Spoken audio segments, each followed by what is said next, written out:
becomes about the team. Is this a better team that's just underperforming, or are they just bad? Did we just completely overestimate what this ball club is? I mean, to me, that's the conversation now. Yes. I don't, at 20 and 30, 50 games in, and you're 10 below 500, even on the wild card, is it, where are they at on the wild card now? The wild card is at 4.5 games. That's not that far out. There's no doubt when a sub-500 team is holding down the Texas Rangers at 24 and 25, you're like, well, I mean, nobody's taking the likelihood that of all the teams that are in front of you, which are 6, that none of them are going to start playing better baseball and that you're going to actually be able to get to 500 and be the wild card is highly unlikely. I suppose it's possible, but why, under any circumstances now, would you look at this ball club and say this is a team that can get back to 500? There really isn't any. It'd be one thing if they were playing better baseball and just, around 500 baseball based on, the run differential, and have just had some poor luck. But they're Pythagorean. Their expected one-loss record is 22 and 28. Even that's 6 games under. And so they're playing just a little bit. The results are only a little bit worse than the way they've actually played. You combine that with the fact that this team, if this team was the other direction, if they were 30 and 20 or 28 and 22 or whatever, you'd be wondering, okay, they're in first place, or they're in the wild card spot, but man, the injuries are creeping up. Can this team hang on to the positives that have happened? Can they hang on to this? They've got some wins in the bank. Can they hold on? This certainly isn't a team that you'd be thinking, can they make a comeback? How many days the Royals have been above 500? One. 3 and 2. Do you know how many days they've been 500 or better? 1. They had to have been 2. They were 3 and 2, so they're over 1. Had to have been more than 1. Well, do the math. They were 3 and 2. Okay, so they were 4. 3. 3. The bare minimum. Oh yeah. At least 3 games. I should look back, and maybe you are right with the 4, because let's see, on March 30th they were 2 and 2. There are 31 days in March. Mm-hmm. So actually, you're going to be right with 4 days, because March 30th they were 2 and 2. April 1st they moved to 3 and 2. April 2nd they fell to 3 and 3. So 4 days, because there was an off day. 4 days. A total of 3 games they've been 500 or better, and I think we're just like, I think being swept at the hands of the Boston Red Sox, a team that was worse than you when they came to town, right? The Royals were a half game in front of the Boston Red Sox. To get swept by a team that was not playing well, to be swept by a team, as our friend Vicky pointed out yesterday, that cleaned house already, has already said this is unacceptable. And to get swept at the hands of that ball club, it's over. I mean, if they catch fire and take off, I'll give them great credit. But I don't think this is a team that I just don't think they're good enough. I think we did overestimate. I think Maikel Garcia is a fine player, but he's not a star. I mean, he's a great defensive player, but just the lackadaisical efforts out of the box. And I think the idea that he was going to build on the offensive numbers he had last year. I mean, right now, would you bet on last year being his career year, or do you think that that's still out there? That's his career year. The other issue was he had that year last year. Then he's a complete stud in the WBC. We're thinking, wow, maybe this is the year he just takes off, and they've got the 2 best, the best left side of the infield in baseball, and it's not even close. And that just has not happened. When they went from 7 and 18 to 19 and 21 at the 40 game mark, we were thinking, which is the real Royals? That the first part or the good part? And the idea was, maybe it was a bit hopeful that it was the better part, but also because that was the more recent part. That was the direction that was the direction they were traveling. So we thought, well, they're not going to win. What would that have been? 12 of 14 or whatever it was, but they're better than what they're showing, what they showed earlier. No. When we look back at this season right now, we're looking back and going, how the hell did they win I guess it was 12 of 15. How did they pull that off? That looks like the anomaly, not the first part. Yeah. I don't know. What would you point to at this point? I mean, Salvador Perez hits a home run. Like we said, he kind of does that every 5 or 6 games. He pokes a home run. I don't. The bullpen is a giant problem. The reinforcements coming from Omaha are not good. They're not an answer. Mm-mm. They have not performed at all. And I'm not sure where the improvement is going to come from. Yeah, I think the easiest thing to point at is the continued difference between their ability to get guys on base and their ability to get guys home. Even with the last couple days have maybe moved that a little bit, but the idea that they're kind of in the middle of the pack in all the hitting categories, yet they can't score runs. And that's something that you really can't do much with, but at some point it becomes not something that is just that's baseball or random chance or small sample size and eventually it evens out. At some point there's it's not just a set of numbers. There's a reason for it. Early on you can just say random chance or small sample size. You start getting into close to the halfway point of the season and you still can't turn hits into runs. There's a tangible reason for it, and that's something that I don't know how you even attack that.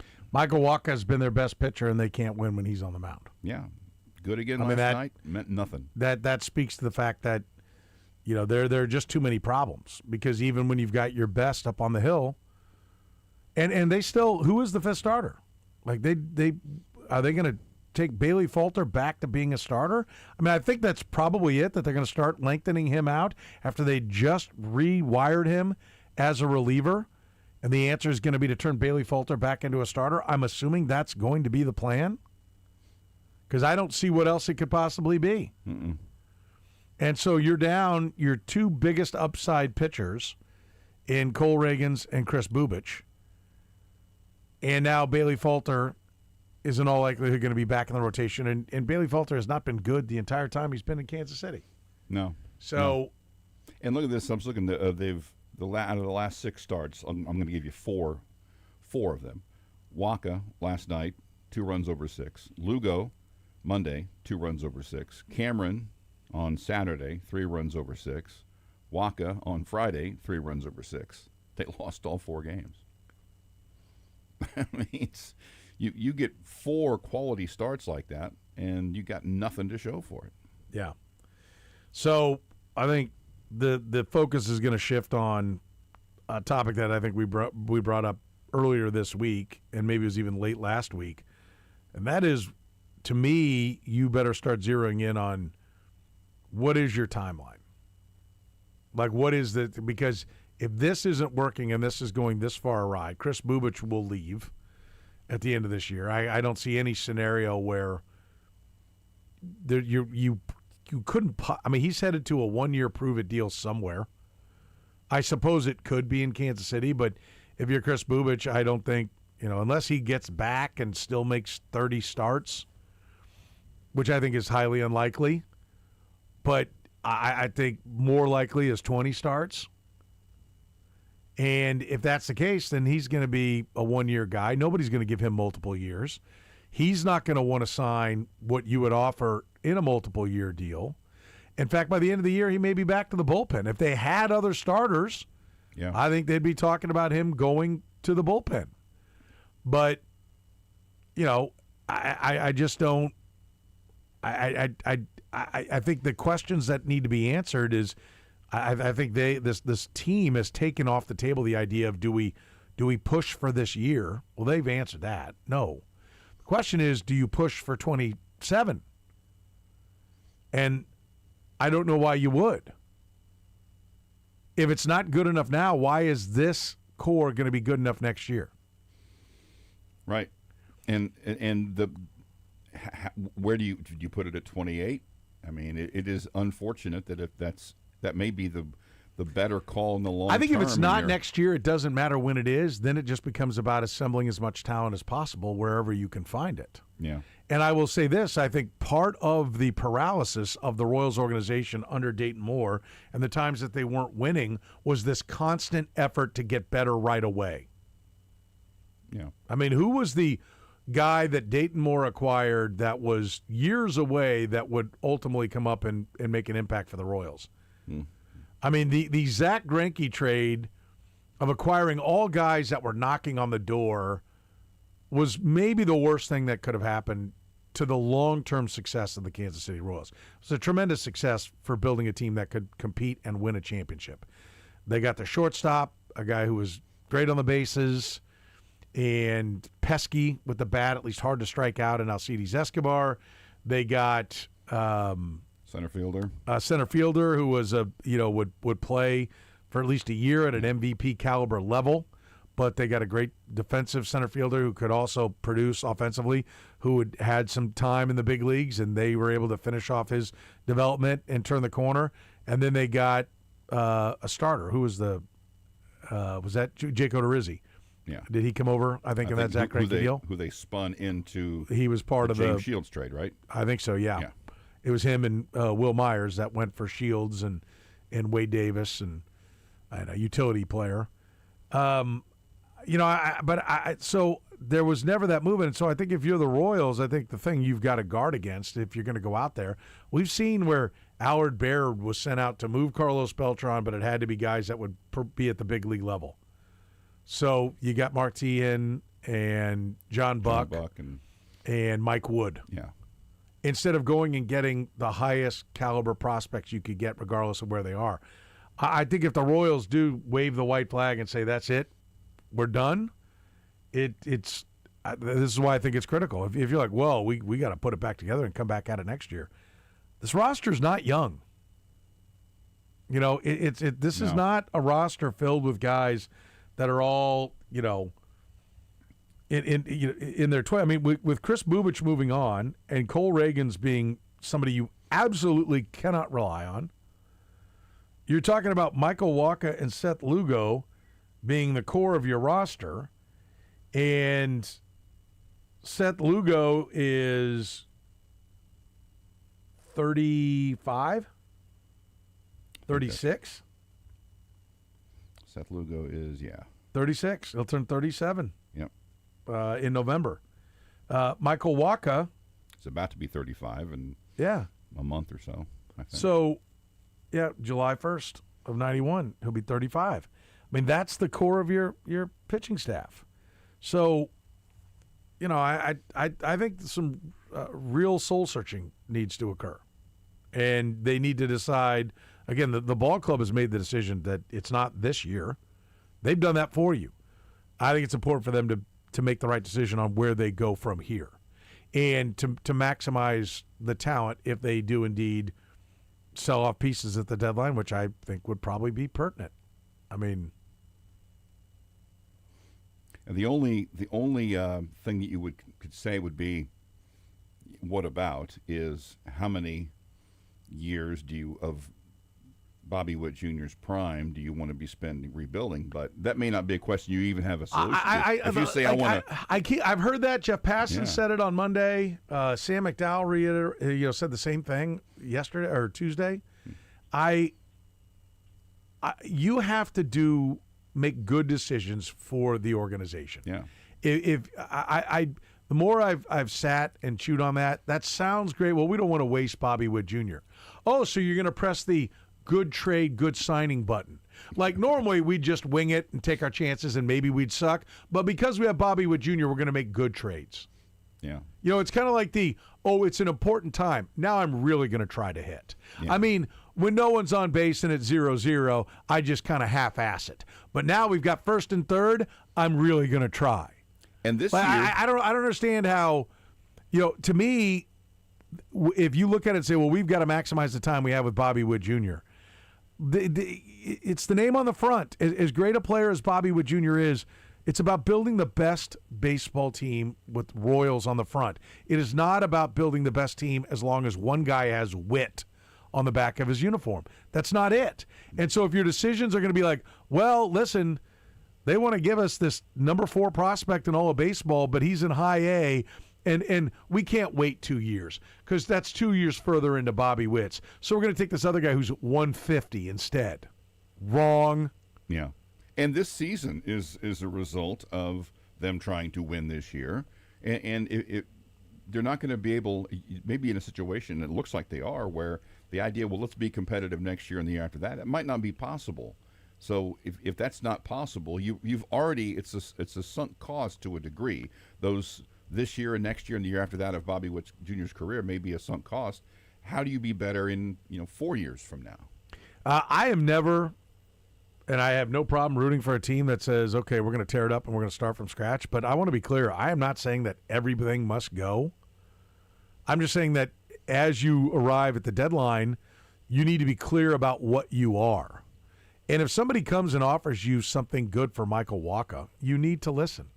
Well, I mean, without Wacha next year, what are we? I don't know. Figure it out. But if you're given something that, like, wow, that's worth a lot more to our organization over the next 10 years than Michael Wacha is, then you need to do that deal. No, if he keeps going 6 innings, 2 runs, 6 innings, 3 runs, 8, whatever many Ks he had last night. He's striking guys out like crazy too now. It's a very valuable, a guy with a history of postseason success, and he's pitching well. He's a great clubhouse guy. Hard to imagine a team like the Royals having a more valuable trade chip when it comes to the late stages of the deadline. 913-810-810, the phone number. We'll take your phone calls next. 913-810-810. I do want to get into the NBA conference finals that are going on. I'd like to talk a little more basketball. We haven't had a chance to do much of that. We will play There Can Be Only One and Stump the Chumps coming up next hour. Blair Kirchhoff in the 4, David Lesky in the 5.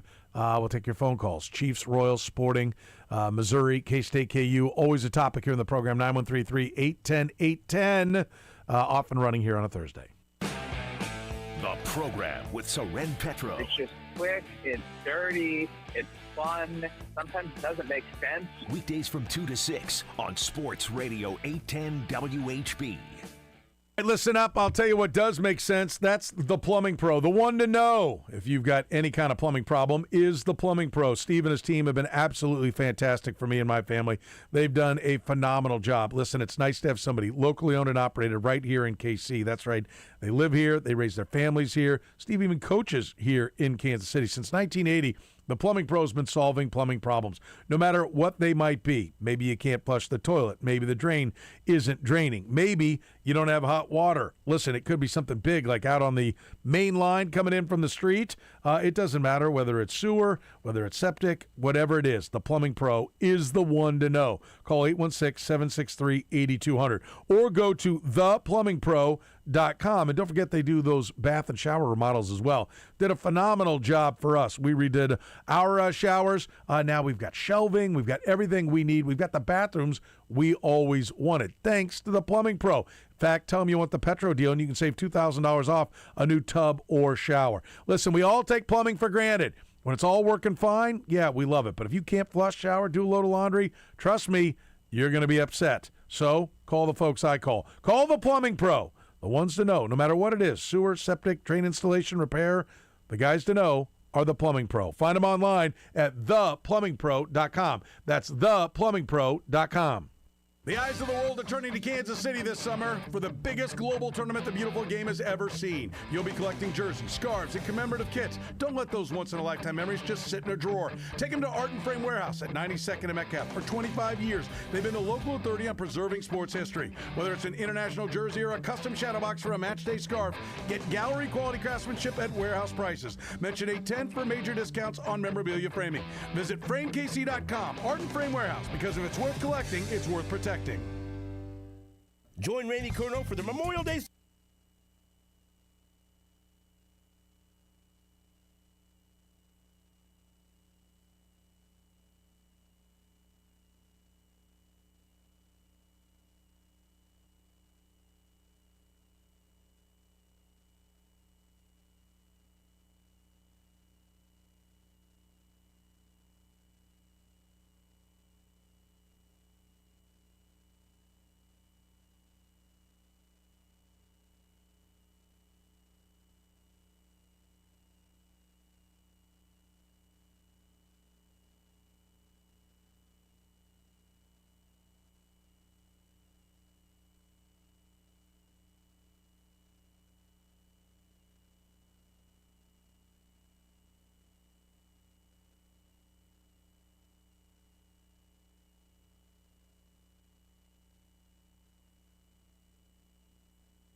gone south, and it doesn't look like it's coming back. The Kansas City Royals swept at the hands of the Boston Red Sox. Not a good scene for the boys in blue, and very quickly the season is going down the tubes before we've even reached Memorial Day. Unfortunately, we as Royals fans are familiar with this kind of feel, but much more disappointing this year because there were high hopes. Yep. Thought, 6-3? 6-3 might get it done. Oh, it's a pipe dream now. 4-5 would. I think I'd take 4-5 right now if I was thinking about this year. At 10 under, you're talking about, like, even if they'd start playing better baseball, you're starting to look at, like, July. Yeah. 500 by the trade deadline. I just like you can get hot, but I don't know why you would think this team would get hot. Yeah, that's the problem. It's not just where they are. It's what the direction. When you look at the roster, if everyone was healthy and pitching or playing well or playing decently, they were just getting some bad luck. You'd have some hope, but they're not, and they aren't. They've disappointed, and now they're hurt. Yes. So it's a problem. 913-3810810. Let's go to the phones. Tom, you're in the program. What's going on, Tom? Well, because I'm such an internal optimist about this season, it's my question now is not what do we do, it's who do we do what with. And, you look at Bubic, you look at Reagans. Yeah, they could bring value. They're young pitchers, but neither one of them can play an entire season. And they both have elbow problems. So how much realistic value are we willing to get? I myself would be fine if JJ and Q or whomever decided to talk about moving Witt. The problem, because he just would bring so much value, the problem is Kansas City historically has this thing where they don't move their quote-unquote Kansas City guy. They did it with Brett after they won an 85 World Series. They did it with Mike Sweeney. Now they're doing it with Salvador Perez. I probably would have traded Salvador Perez 4 or 5 years ago while we had a lot of good value for him. Mm-hmm. So I don't think they're going to trade Witt. I think it might be a good idea to discuss. I think they're going to go try to move Bubic and Reagans. I just don't know how much real value we're going to get out of those guys. Yeah, I think it's a fair point. I think Bubic clearly didn't have a whole lot of value. And Tom, thank you for the call. I think you make excellent points. He didn't have a whole lot of value in the offseason because he seemed to be the name that they were dangling around. They certainly at least had more value on him than the rest of baseball had. And when Cole Reagans was asked for by the Boston Red Sox, it seemed to be a non-starter, or they had a different view of what his value was. And we talked about it in the offseason. I said, look, I know nobody wants to hear this when Cole Reagans comes back and throws 2 good games to finish the year. And, okay, now we're done. Now he's going to be healthy. Now he's going to start 30 games every year for the next 5 years, and this is going to be great.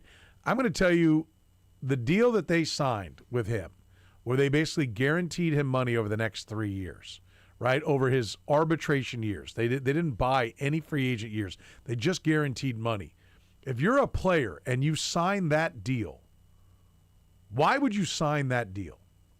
Like, to me, that's a deal that you offer, and when he says yes, you go, oh, hold on. Let me think about this. That's a guy who went, yeah, I'm probably going to be hurt, and if I'm hurt, I'm not going to get squat in arbitration, and so I better take this guaranteed money right now. Like, I don't know who Reagan's agent is. I guarantee it's not Scott Boras, because Scott Boras would never allow that to happen. He'd be like, no, we're going to roll the dice.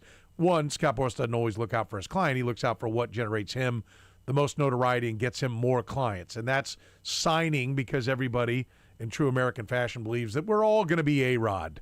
So sure, Boras will get me the A-Rod deal because that's who I am.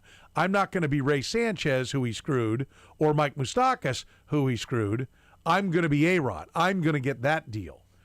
This was a deal that was made by an agent who said, look, you're a ticking time bomb. Let's guarantee you some money. And so, I don't think the player feels like he's going to be healthy. Yeah. So that's a good point. If you had an opportunity to move him, you should have moved him. Like every one of these players, because if it's like, well, chemistry is so important. You got to have a great clubhouse. Do you have a great clubhouse now? Oh, yeah, we love our players. They're great. Well, you suck. So it means nothing. So don't tell me about how great the clubhouse is because you're 20 and 30. So I don't care. They all should be commodities. That includes Bobby Witt Jr. And every decision that is made about every single player on the Royals roster should be one that's based upon the math. And the math is Chris Bubich has never been healthy and Cole Reagans has never been healthy. So if you get value for them, you need to way lower your value on those players. I mean, that's what the whole WAR stat is about, right? Like, well, you know, when he plays, yeah, when he plays. Well, when he pitches, yes, when he pitches.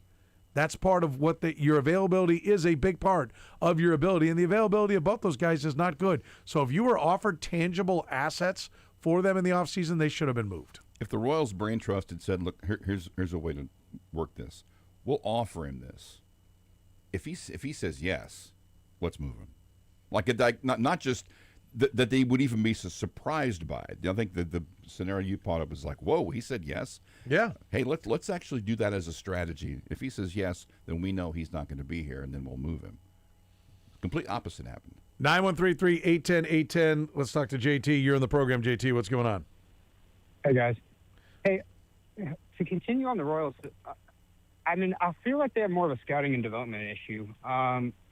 If you look at we all know their past draft picks. Sean Gamble from last year, it's too early, but he's hitting like 110 right now. You got Blake Mitchell, Gavin Cross, Frank Mazzucato, A.C. Lacey, Brady Singer kind of worked out. I mean, who was the last international prospect they really signed outside of Salvador Perez who's made it to the league? Michael Garcia. I mean, I live in Atlanta. Oh, yeah, Garcia, you're right. And all the draft picks that you mentioned, you're so fast. You mentioned Josh Hammond, and Josh Hammond is not hitting, but Sean Gamble is, who was the next pick that was taken. So he is hitting. And most of the names you mentioned are all when Dayton Moore was in charge. Since J.J. Piccolo has taken over, and really the last 2 years since Brian Bridges has been brought in, there is elite talent, but it's far away. I mean, your points are all valid, but the guy who wrote the check for it is not here anymore. Okay, yeah. Well, fair point. But did they really change sorry, I'm like picking stuff up. Did they really change out the scouting department that much when you look at it? I mean, that's a harder one to judge. I mean, I can't tell you that I honestly know the list. I just feel like we're not developing guys. We're not, outside of Bobby Witt and a few of these guys from the past, it just seems like guys are getting worse as they go through our system. I think that's I think that's completely fair, JT. But I think the person who's responsible has already been fired. Okay, yeah, fair point. Yeah, some of that's just baseball too.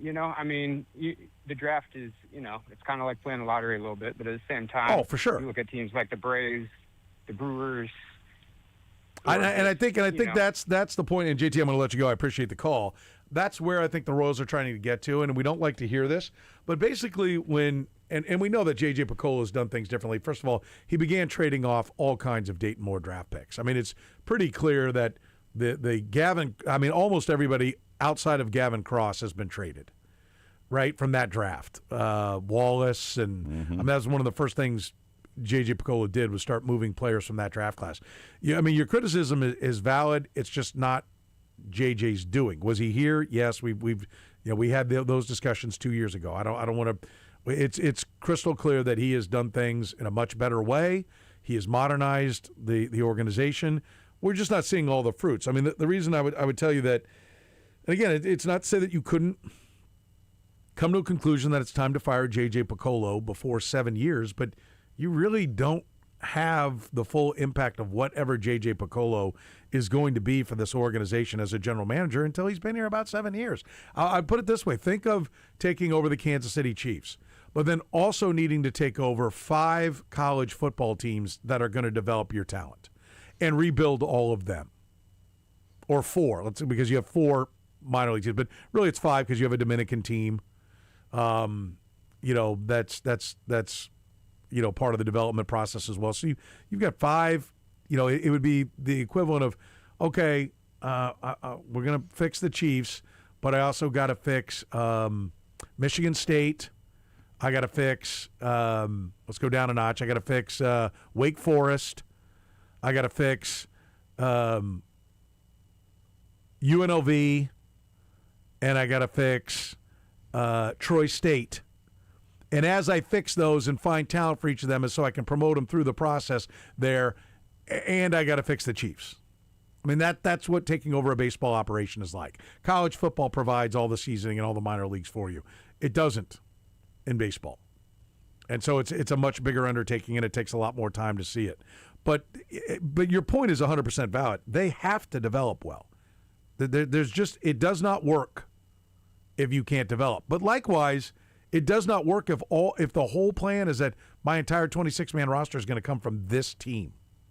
And that's why when you look at a year, and if the year has been lost, then assets need to be flipped for more assets, right? You need to move players. And that's why I say you got to figure out where you are. And Michael Wacha, who's got, one more year on his deal?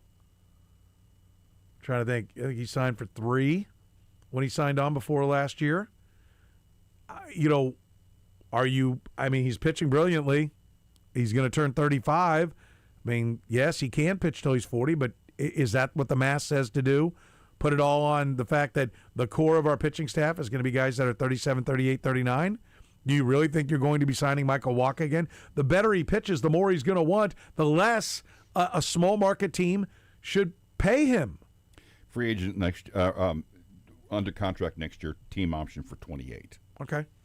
So that's why I say the decisions are, what can we get? It's not that everybody must go, but nobody is untouchable. Nobody. That includes Bobby Witt Jr. 913-810-810. Let's talk to Craig. You're in the program. Craig, what's up? Oh, not much. Good afternoon. Hey, one of my things with Kris Bubic is that guy does not throw another pitch as a starting pitcher until the trade deadline's over. He was excellent in the bullpen, and he goes there as soon as he comes back. Irregardless, move Avila to the starting rotation and highlight Bubic because everybody wants a reliever. And if he can do it again like he did a couple of years ago, then at least you're going to get more for him now than you would have as a starter. Ursic needs to go, and so does Lynch. Yeah. I mean, listen, again, I would stop short of saying they need to go, but everybody should be listened to. I mean, and if somebody comes asking about those bullpen pieces, you as an organization, and Craig, thank you for the call. I think you got sound judgment on Kris Bubic. Yeah. Problem is, who will start? I mean, it's Bailey Falter and Stephen Kolek that are in the rotation right now. I assume Falter's going to get the start again, and they're going to try to stretch him out. I don't see the other option that they have, and so that's what we're going to be looking at. And I think that's fine if you admit that we're not going to get there this year. We tried. We had the best intentions, but a combination of a poor start and injuries, it's not going to happen. So Sun Tzu's art of war. When overmatched, retreat, live to fight another day. Like, get out and look ahead. To me, then, I think, and that's where I think we are right now. That's where I am. Being swept by the Red Sox, it's not happening this year. I don't have time. Win 8 in a row, let's all be, man, I was wrong. But for now, we're moving on. And then the question becomes, what are we targeting? And for me, this organization should constantly be willing to listen to anybody, the same way the Milwaukee Brewers do, at any time that makes the overall organization better. And the Brewers have done that. At trade deadlines, in the thick of things, they have moved premium talent because they are always about getting better. And you know what? People keep buying tickets. You want to know why? Because the Brewers keep being good. And this idea that somehow you're going to put together a miracle run in 1 year and that somehow is going to earn you equity with the fan base, and Royals fans are going to buy 34,000 tickets a night every night to watch a turd because you went for it 3 years ago? Wrong. And, the good news is you did win a World Series 10 years ago, so it's still kind of fresh. When we get to 50 years, a lifetime, we may look at it differently, but I don't want to watch crappy baseball night after night after night under the pretenses of, well, we're going for the championship. This is the point that John Sherman made. So back it up, John. Back it up, JJ. Build a consistent winner. It's not happening this year, but I don't want to watch 100-loss baseball for 9 years because we're going for the toolsy guys again. We can't move Adalberto Mondesi. Well, he's got some value because he could be a star, and we need stars to win a World Series. No, we need 85 wins to get me to go buy you some tickets. 9133-810-810, you're in the program.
I want to make sure I stated something right because I don't remember which one. I kind of lump them together. Sean Gamble, who was the first of the 2 first-round picks, is hanging a robust 112, 201, 154 for a 355 OPS right now in Columbia. Because I don't remember which one I stated. Josh Hammond, who was taken second, he was taken with the 28th pick, is currently at Columbia batting 286, 361, 463 for an 824 OPS. So I don't know if I got those, if I mixed up which one was hitting right or not. I don't remember. I just took his word as to, he said, so-and-so's not hitting. And I said, well, the other one, Gamble and Hammond. I have to remind myself which one is which each time. Gambin. Yeah. 9133-810-810, talking some Royals baseball here. Let's go to Ben. You're in the program, Ben. What's going on, buddy? Yeah, well, I've kind of changed what I wanted to say a few times listening to you. But from a season ticket member fan perspective, I feel like this organization isn't taking into account what people are paying for to show up and watch every day. And whenever questions get asked about it, it's kind of dismissed from the baseball operations side of things as, oh, you just need to trust the process. And I'm at the point of, what's the process? The process that has led us to this? Because the process needs to change, because they're going to come and ask for me to give them more money before this season's even over. And I think there needs to be some signals around what is going to change to make things better before you come and ask people to open their wallets to continue to support this. So are you saying that they're not making an effort, or are you just saying that they're going about things the wrong way? That they're trying, it's just not effective. But it's what, okay, if it's not effective, what are they going to do different is what confuses me. They just say, trust the process. And I've actually never heard anybody ever say trust the process. JJ gave it in an interview like a couple weeks ago, and it was quoted in the interview like 10 times, just trust the process. Yeah, I mean, now that you mention it, I mean, I do. There is like, that does sound like we have a process. Vinny Pasquantino, we trust that he's going to hit, and you go through it. I hear what you're saying. I think it's a good point. I would. My initial reaction is I think there have been very good efforts made to try to make this club better. There's certainly been money spent by the ownership. I have no faults with the ownership. And I really, listen, I think we all do need to recognize that consistently winning baseball in the small markets is still a challenge. And I know the Brewers are making it look easy now, and the Rays are back, being good again after a couple of years. And so it's like, no, just see, look at them, do what they do. They're more years into the process. I mean, I think it's crystal clear that this was a team that was behind the times when Dayton Moore was running the operation, and J.J. Piccolo has invested, and I think ownership coming, John Sherman having been part of the Guardians organization as a minority owner, understands the analytics side of things, but they've doubled or tripled or quadrupled that department. They are finally working on their own pitching laboratory and all those kind of things that the other organizations have. So I think the investment is there. I think it's possible that I think it's a great question. I'm trying to think through it, Ben, and thank you for the call. But I think we need to hold open the idea that maybe nothing needs to change. They just need to keep doing what they're doing longer. Yes. I mean, I see a commitment to acquiring pitching. They've done that. We're disappointed in Cole Reagan's health, but, they got Cole Reagan's off a rent-a-player. They signed Aroldis Chapman for the sole at a time when nobody wanted to sign him. I mean, he closed out the game last night, and he's back, even at 38 years old, being considered one of the best closers in baseball. He was damaged goods when the Royals signed him, right, with allegations against him, and they went out, did it, and flipped him into Cole Reagan's. I mean, that's been a tremendous success. But I think at the essence of those clubs that are doing well is they sign, draft, develop talent in-house. And I think that we are yet to see the fruits of that labor. There is talent. Well, I mentioned one of the first-round picks not looking good. The other one is looking good. David Shields is looking good. Kendry Churio's looking good. Lumpkin is looking good. There does seem to be good pitching on the way. It's just a ways away, and it seems to all coincide with their hiring of Brian Bridges to run their drafting and their development department. So I know we don't want to hear that, I think we're going to look like the Brewers in 2 years. We don't want to hear that, but I think that might be reality. And that's why I say it's important, if you are waving the white flag, which I'm ready to wave it, on this year, then you need to be realistic about what you're looking for in return. And don't be doing a Carlos Beltran deal where, we're only going to move the guy who's in the last year of his deal, and we're only going to take back guys who are major league ready right now. You need to be willing to move anyone that brings back the maximum amount of talent. You need to take the talent wherever you can get it, by my estimation. Keith, you're in the program. What's up, Keith? Hey, guys, appreciate the show today. It's a fascinating topic. I'm going to say this up front. I do not know baseball real well, but I got a question. Okay. How do, other than Kevin Seitzer, who would be three of the top hitting coaches that are out there? And it's not like football. We know who the offensive coordinators are. And what would it take to get them here? What's the market rate for a top hitting coach that, even if we got to make a new position for him, heck, like VP of hitting, I don't care. But I know there's Kevin Seitzer. I don't know if we can ever get him back. But anybody, who are the hot hitting coaches? That within the industry, behind closed doors or over beers, everybody's going, this guy can teach hitting. The fundamental word there is teach. That's a great question, and Keith, and thank you for the call. And I don't have a list. That's something that we will look into and see. We do tend to just fall back on Kevin Seitzer because he's one of our own. He's a former Royal, and he is great at what he does, and he was available last year, and they said they didn't have a position for him. We said it was a mistake at the time. I'll stand by it now. It has not gone the way it should go since they decided to walk away, not even sign him.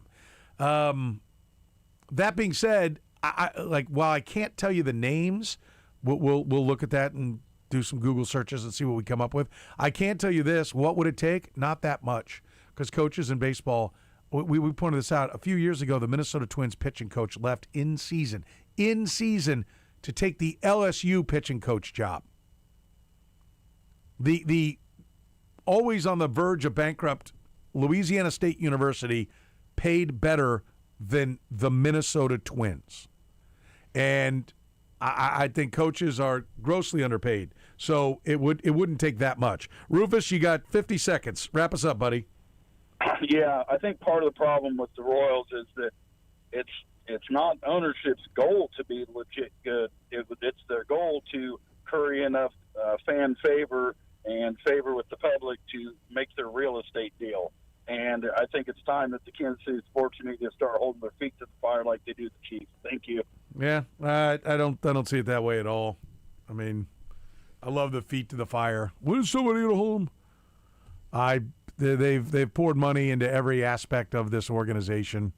I mean, I think that's a laughable statement. I really do. And what from ownership have they not done? Like what's missing? Sign free agents, done. They went out, and the whole purpose of the stadium is to try to generate new revenue. Now, if they build a stadium and it doesn't generate new revenue, then we'll hold some feet to the fire.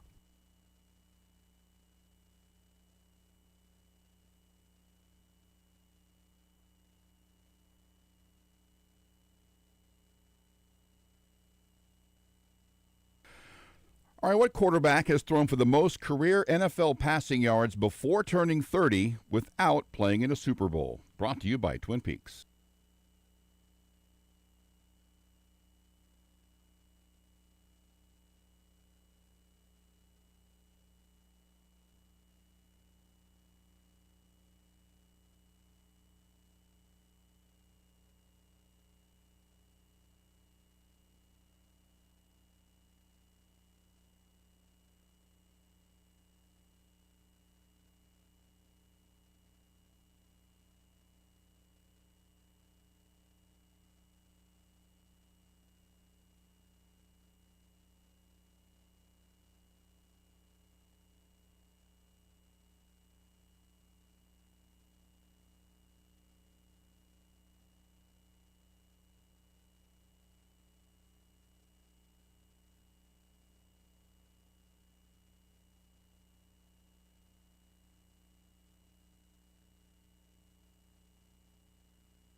Only one right answer, that is. It is the program here on Sports Radio 810 WHB. Time to play a little There Can Be Only One. We need help. Petro, Seaboldt, Collier. We bring in the boy, you and that mic. We bring in Peter Yatenick and Todd Lebo to the equation. You know, it's tough to get that mic pointed at. It's not like the old one when you like to recline all the way back. Pete comes in here and basically lays back like he's like we're gonna analyze him. You know, or we just sit here and talk for a while. Then all of a sudden, shrink it's time session. to get the mic out. You know, I wouldn't mind it. I don't know if I'd have you three guys doing it, but we're completely qualified. I think so. We're completely qualified. Yeah, you are. Yeah, I could use it. We're the ones. But yes, how are you, Pete? Good. How about yourself? Good. Got Happy a fresh Memorial haircut. Day to you. Yeah, looks like a brand new shirt. Happy Memorial Day to you guys. Same to you. Absolutely. Same to you. Absolutely. Looking good. How's that favorite mom of mine doing? She doing okay? She's doing good. Yes, thank you for asking. Had lunch with her today, as a matter of fact. She's so a fine lady. Thank you. Fine lady. I would agree. Your bride's a fine. You got them all. You're surrounded by good ladies. Yeah, they were all at lunch today. Well, had everybody. Everybody, all of them are good. Two of them just got back into town and met us for lunch. Scholars in town. Yep, everybody's there. Yeah, good for him. It was a good time. It was a good time. Good deal. Todd, how are you? I'm wonderful. Never better. He's really? ready today too. He's ready. Okay. I'm not ready for anything. Okay. Told it's a good me Thursday. outside you're ready to kick ass. Oh, I'm ready to beat you. Well, I don't know about these that other ain't guys. gonna take much, guy. I don't know. You've won like 3 of the last 5 when we get to chumps. I don't know what you're talking about only there. One was earned. No, they're all earned. Well, greasy or not, you don't apologize for wins. You take them. Somebody else fumbles it away. That's their fault. Last week, though, I thought Sneak I had into the Satchel playoffs. Paige right where I wanted him, and no. No one likes a humble millionaire, Pete. Yeah. All right, are we ready? Yeah. Yes. Let's begin. Let's see. Who started last? I started last week. That means start. Kurtis has to go first this week. Ready. 7. Okay. How close was it? Let's hear what the question would be. Which current Royals player is the last player to leave the team for any reason? Oh, that's a fantastic. I mean, I guess we could say Bobby Witt Jr. because he wears 7. Yeah. You know? can say it. I may actually. Who is on the roster right now that will be the last player still playing for the Royals from this group? Not in the minors, on the big league club. I'm either going to go. I'll just rock with Bob. It's either Bob or Jack. I'll say Bob. Okay, he goes Bobby Witt Jr. Todd. Boy, this is an interesting one, isn't it? Carter Jensen. Okay, Carter Jensen for Todd. Pete. I don't know. This guy's nickname is Skaggs. What Caglione. Caglione. Jack Caglione. I'll take him. Okay, Cags. Jack Thought of Buzz Caglione, as it's spelled. Kyle. I'll go Bobby. He's going out like Jeter. So forever. The whole time here in a Royals uniform, huh? Yeah. Ooh. I like it. I don't know about that. Bold and daring. Catchers get hurt. Well, that Bob's like they sign him again, huh? They rework the deal Yankees and keep would him love here. to sign that guy. For the new stadium? I'm gonna go Jack Caglione. I'm gonna say he gets it going. Big Jack gets another deal. Bobby gets dealt. Jack. I'm gonna go Jack Caglione. Rashi Rice has how many receiving yards for the Kansas City Chiefs this year? Has to be for the Chiefs, Todd. How many for the Chiefs? So 0 is on the table. God. 420. Wow. So what do you got him getting hurt or I suspended just or like what? the number 420 for his issue in Oh. Hello. Ew. Ew. I see what you did there. It's the jokes. Pete. It depends on what precinct he's in. Could be I none. don't know. I don't think he's going to amount to much. I mean, he's going to foul up again. He'll be back in the big house. He'll be in Leavenworth, and we'll go up and visit him. Let's see. Maybe you will. I don't see him me making a trip. I see them guys really saying goodbye eventually. 0. 0. Yeah. Okay. Pete did go up every other month to see Mike Vick back in the day. Yeah, it took my was nice. cat. Kyle, I think they would take that from you when you got there, but it's pretty rough up there. Well, I've heard most people on this station, give Chiefs the prediction of 10 to 12 wins. So I think he gets 1,100. 1,100. It goes to 11. Returning hero.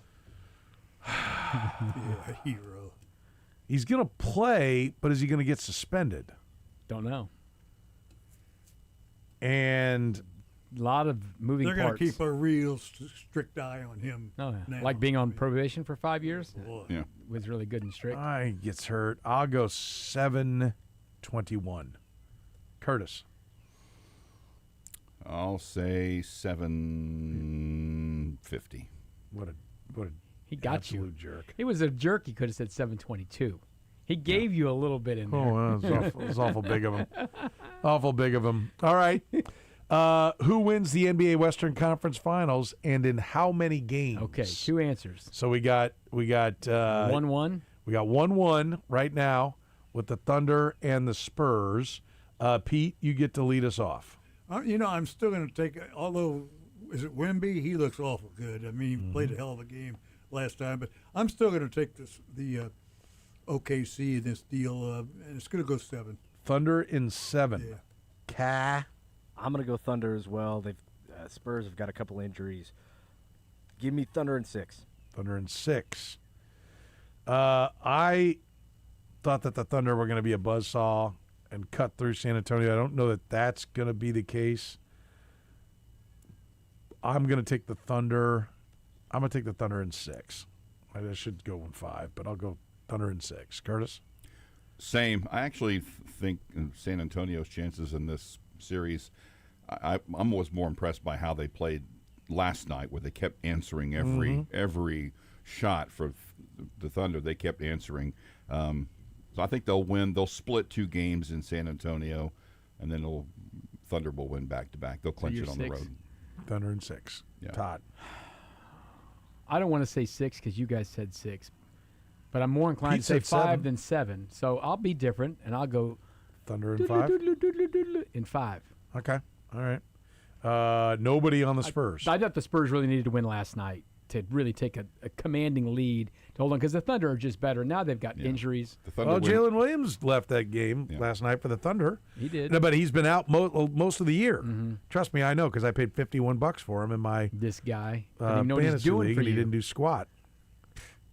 I basically worst. It's like he doesn't care. Worst year it was. Doesn't he know? Soft tissue injury. Come on. Stuff. I mean, load management. I'm trying to win a game here. It was brutal. I had everybody was hurt. I don't even want to get into it. Who leads? What are we to? We're to Kyle. Huh? Kyle has the call on this one, I believe. Yep. Who leads the Royals in strikeouts? Not from a hitting. A pitching strikeout. From a pitching. Okay. I will give you the leaderboard right now. Goes Michael Wacha with 55, Chris Bubich and Seth Lugo with 51, Cole Reagans with 45, and Noah Cameron with 36. Kyle? Let me go Lugo. He's going to go Lugo. Okay. I'm just going to stick with the guy who's throwing well, although I would look at trading him, but I don't think they will. I'll take Michael Wacha. I don't think Reagans or Bubich are even in the mix. Curtis? Yeah, I if he stays here, I think it's going to be Wacha, and I think it's going to be by a decent margin. Well, he's only up 4 on Lugo. I know. I think the trend is pretty good for him, though. Okay. So I think he's going to stretch that out before the season goes, if he stays, which I think he will. Okay. Todd? He's going to be the guy who pitches the most. So, yeah, I'll take Wacha. Okay. Seth Lugo's coming out of Pete's mouth. He loves his name. No, I do. He's a cowboy. But no, because you took exactly what I was going to say. And I'm staying Wacha. Because, you took He goes you out said there every exactly. 5 days. He got the strongest arm. He's pitching well, and He'll get hurt next you know. time out. No reason to trade him when you're in the pennant race down the stretch, Petro. Agreed. Kyle, you let off, so I go first here. Chiefs record this year. This is the win-loss record, not the jail record. That's right. Okay. I'm going 11-6. Oh, Curtis. I'll go one high. I'll say 12-5. Ooh, 12-5. Lebo. I think I said 12 to start the year. This Rice stuff is a problem, but I don't think he's worth 2 losses or something like that. I'll stick with 12-5. Okay, 12-5. Patrick plays all year. Pete? They're still going to pick up another receiver, and that receiver is going to surprise the hell out of you, and I'm going to take him at 13-4. Ooh, okay, 13-4. Kyle? 10-7. Look at this guy. Wow.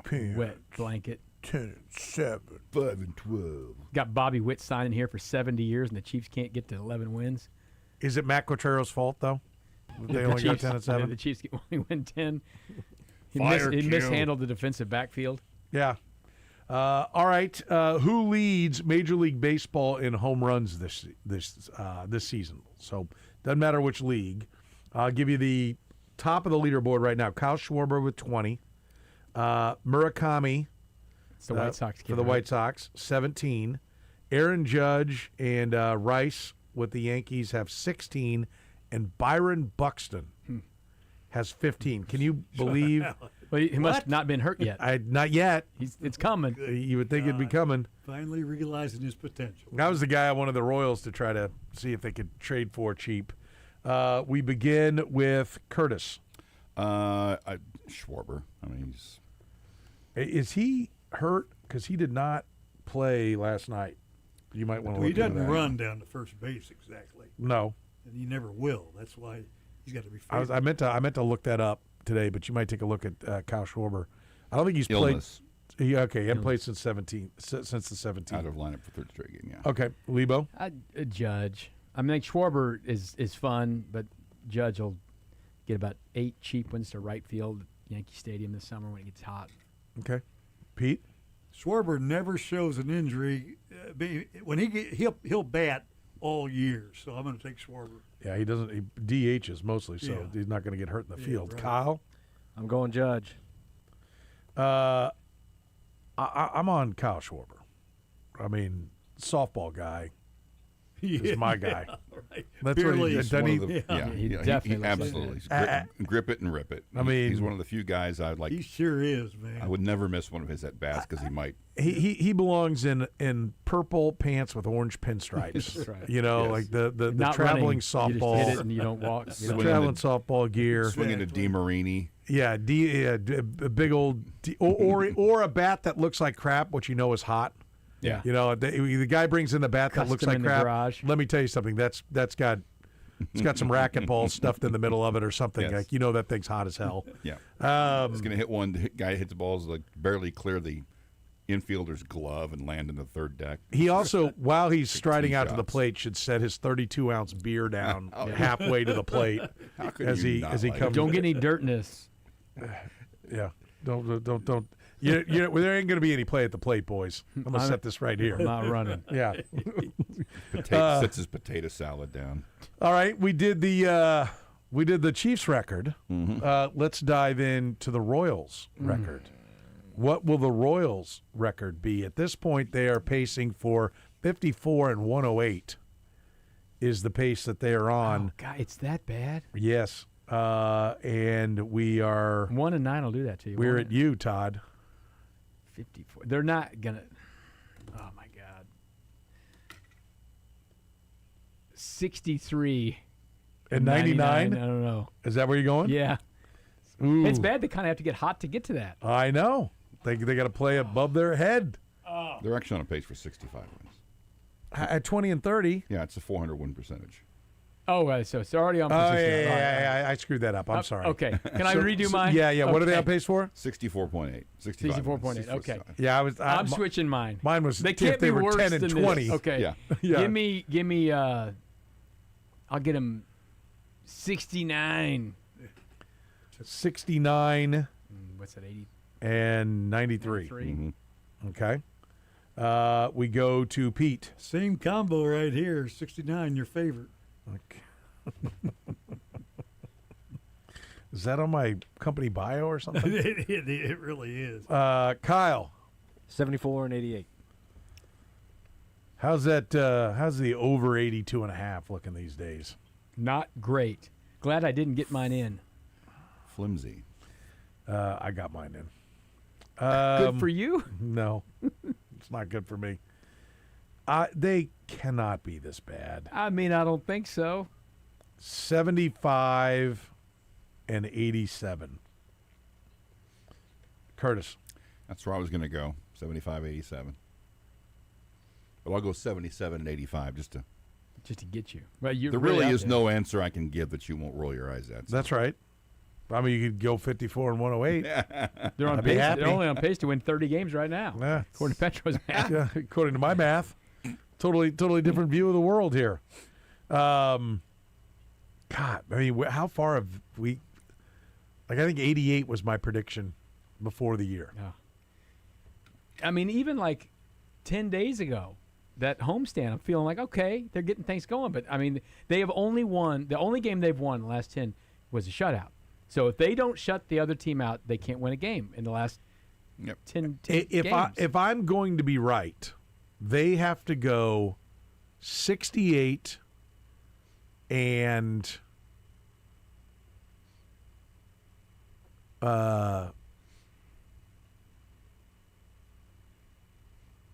44. No. God. Yeah. 24 games over 500? 68 and 44. They got that in there for you? No. No? I'm gonna. Can I change mine? How about 72 and 90? I just realized that when you mentioned, I was like, yeah, that's probably a pace they can't possibly You talked keep him up. off of Curtis' Yeah, I was like, bad numbers. They make it even worse. No, let's make it 72. I don't like any of the math we just talked about the last 2 minutes. No, at all. I don't like I how was long it told took me there to would be figure no out math. the numbers. Being a math genius. I was like, You know what would make why am this I all- struggling so hard? Why don't they just play 100 games and that'd make all the math easier? Wouldn't No, it sure would. It would. Call Caltech and cancel Soren's scholarship, would you please? Yeah. He's an idiot. You should have heard the math I tried to work into my final thought on Sunday. I may find the audio to that. That was Wasn't hilarious. great. You had some trouble. What'd you do? I was trying to say, and I didn't have as much time because somebody talks a lot. Who was it? And I said, Were you there, Soren? I said, it's No, hard to- I was, but No, Curtis and I usually always go last because we work under a can hit a clock here, Yes, yeah. and we can hit the time, and Yes. so Yeah. we tell Mick and Nick and everybody, we're like, look, just put us last, and if you need us to fill a minute 20, we'll go a minute 20. If you need us to get out in 15, we'll get out in 15. The problem is they'll be like, I always check them like, what do we got for the final Yeah. deal? And they'll be like, we got a minute 7. I said, so we're looking about. Because Mick's got to bring it in, Yeah. set it up, and then close it out. So about 15 each. Let's make sure we tell everybody we got 15 seconds each. Yeah. And now they have added a clock where you can actually see the countdown and not just kind of guess. No, that's always been there. That's the first time I've noticed it in a couple Well, weeks you're ago. too busy doing math in your head. So all I was going to say was I looked at the 3 teams that the Royals were going to play in this homestand. I was going to say, look, hard to overestimate how important this homestand is. 9 games, 3 teams that that are 4-6, 5-5, and 3-7, respectively, over the last 10. And I went 3 teams that are 4-5. They're 3 and 7 and There we go. I go to 7. I go. It's a big. graphic I go. It's a big week. That's when you say, can you make a graphic for me, Nick? I got the Get first this up one for wrong, me. and I went. I tried to. It's like me falling We're stopping. falling down. I was like, I just fell in slow motion. By the way, it's a big week. Still, I can see it vivid. Yes. Curtis falling down, coming over to my place. It was Around slow that motion corner? crash. Yeah. I mean, That's what. That's Soft what it was. landing, though. no, No. Not No. a soft landing no. at all. All right, who? I have the picture of his face in my head now, and I'm starting. It was not funny at the time, but now that he's survived, just the shh. What am I going to do now? Help! Well, as he was going down, it's like he was resigned to this is not ending well. Don't stop me now. Who leads the 26 Chiefs in sacks? Oh, simple answer. Who was? Let's see. Curtis had Schwarber. We're at Pete. Who you got? Chris Jones led him last year by 1. I think he had 6.5. Karloftis, or he had 7, and Karloftis had 6. They weren't I'll big take numbers. The kid from Purdue, George Karloftis? Yeah, I think he's due for about almost double figures pretty soon. Okay. Kyle? F.A. George Karloftis. Ooh, okay. Well, I thought I was going to be crafty and taking Karloftis, but Well, we'll still call you crafty. all right, thanks. Then I'll go with Karloftis as well. Curtis. Karloftis. Damn it! I wanted to think of somebody else, and I can't. Well, you could take. I could. I'm taking R. Mason I'm Thomas. taking RMT. Let's go. Boomer. R. Logan Mason. R. Mason Thomas. Yeah. 4 Karlaftis, and an R. Mason Thomas. R. Mason Thomas. Your Mason Thomas. His Mason Thomas. There it is. There can be only one. We'll take a break. We'll come back. We'll play Stump the Chumps. You could be getting a free oil change from the team you trust. Big O Tires, 13 locations around the metro. If you send Kyle a final Chumps question, send it to Kyle at 810WHB.com. That's Kyle at 810WHB.com. And we use it. You get to go to Big O Tires. Now through May 24th, by the way, Big O Tires will get you $80 to $120 of instant savings on select sets of tires. Plus, of course, they offer expert service on oil changes, alignments, and much, much more, all with convenient financing options available. They'll even pick you up with their shuttle service. Big O Tires. Book your appointment today at BigOTires.com. Kurtis Seaboldt. Doesn't that tire you out after a while? Thinking of absolutely the most clever way to say everything? On the program, weekdays from 2 to 6 on Sports Radio 810 WHB. All right, listen up. One company has been here in Kansas City solving parking lot problems for 30-plus years. You know you're good at what you do if you've been doing it for 30 years. Gann Asphalt and Concrete is that company. Listen, your parking lot says a lot about your business. It's really the first impression you make. Gann Asphalt and Concrete can give you a perfectly smooth, beautifully striped, perfect parking lot. Listen, you don't want to make a bad first impression. It's also the last impression you leave with your clients, with your customers. So if you own or manage a business, and no matter what you might need with that parking lot, cracks, potholes, faded striping, damaged concrete, all of them can create safety concerns and leave the wrong impression on your customers. You don't have to live like that. Not with Gann Asphalt and Concrete. Right there, ready to help you out. You can find them online at GannAsphalt.com. That's GannAsphalt.com. Tell them you heard about it right here on the program. They can help you out and help you protect that business. With asphalt paving, seal coating, crack filling, striping, concrete work, repairs, they do it all. Their experienced crew delivers quality workmanship, dependable service on every project.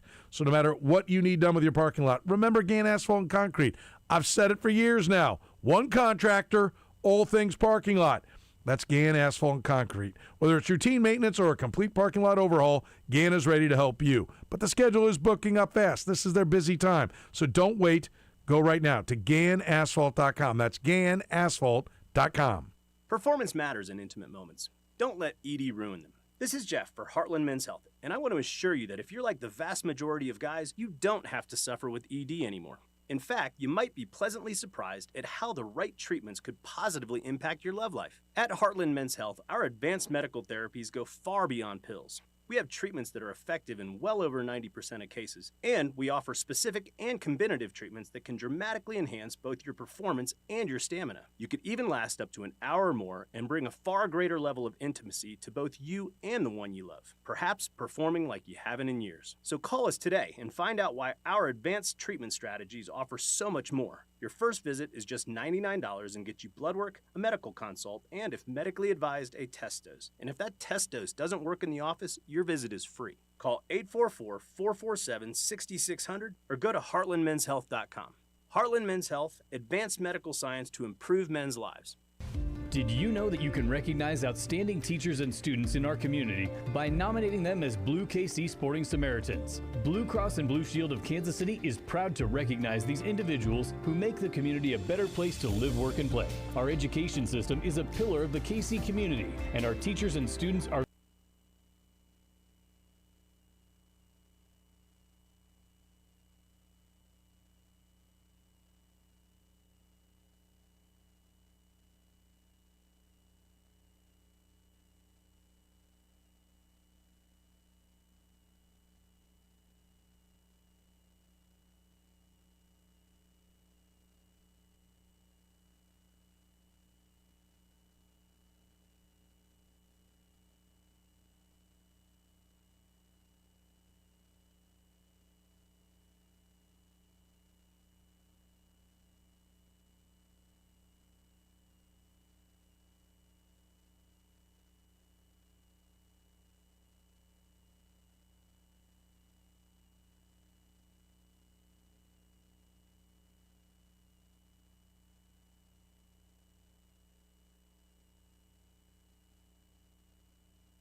Yes, indeed. Time to play a little Stump the Chumps, brought to you by our friends at Big O Tires. You could be on the road with a vehicle that's safe and ready for the summer road trips. Visit your locally owned and operated Big O Tires today. Get ready for wherever your journey is going to take you with the Healthy Car Special. It's just $39.95, includes a conventional oil change, tire rotation, alignment check, brake check, and more. Again, just $39.95. It's at Big O Tires. Book your appointment today at bigotires.com. You went easy or hard to start? It's up to Pete. Todd sounded pretty. He said, "Make it easy Yeah. because we Easy got to start. Got to eat early. We got to load up. It's your biggest meal of the day's breakfast. I think you could do pretty good on this other one, but we'll go with this. In honor of Shea Gilgeous-Alexander, SGA, 2, 4, 6, 8, 10, 12, 14. Is that right? 14. Maybe it's 13. No, 14. 14 other players have done back-to-back MVPs Lebo. in the NBA. Curtis. Name any of them. Todd and then Kurtis. Larry Bird. Larry Bird did 3 in a row, correct? Kurtis? Steve Nash.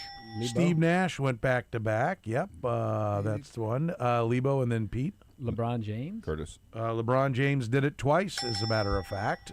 Yes. To Pete. Magic. Magic Johnson did it. Well done, Pete. Lebo. Curtis and then Pete. Nikola Jokic.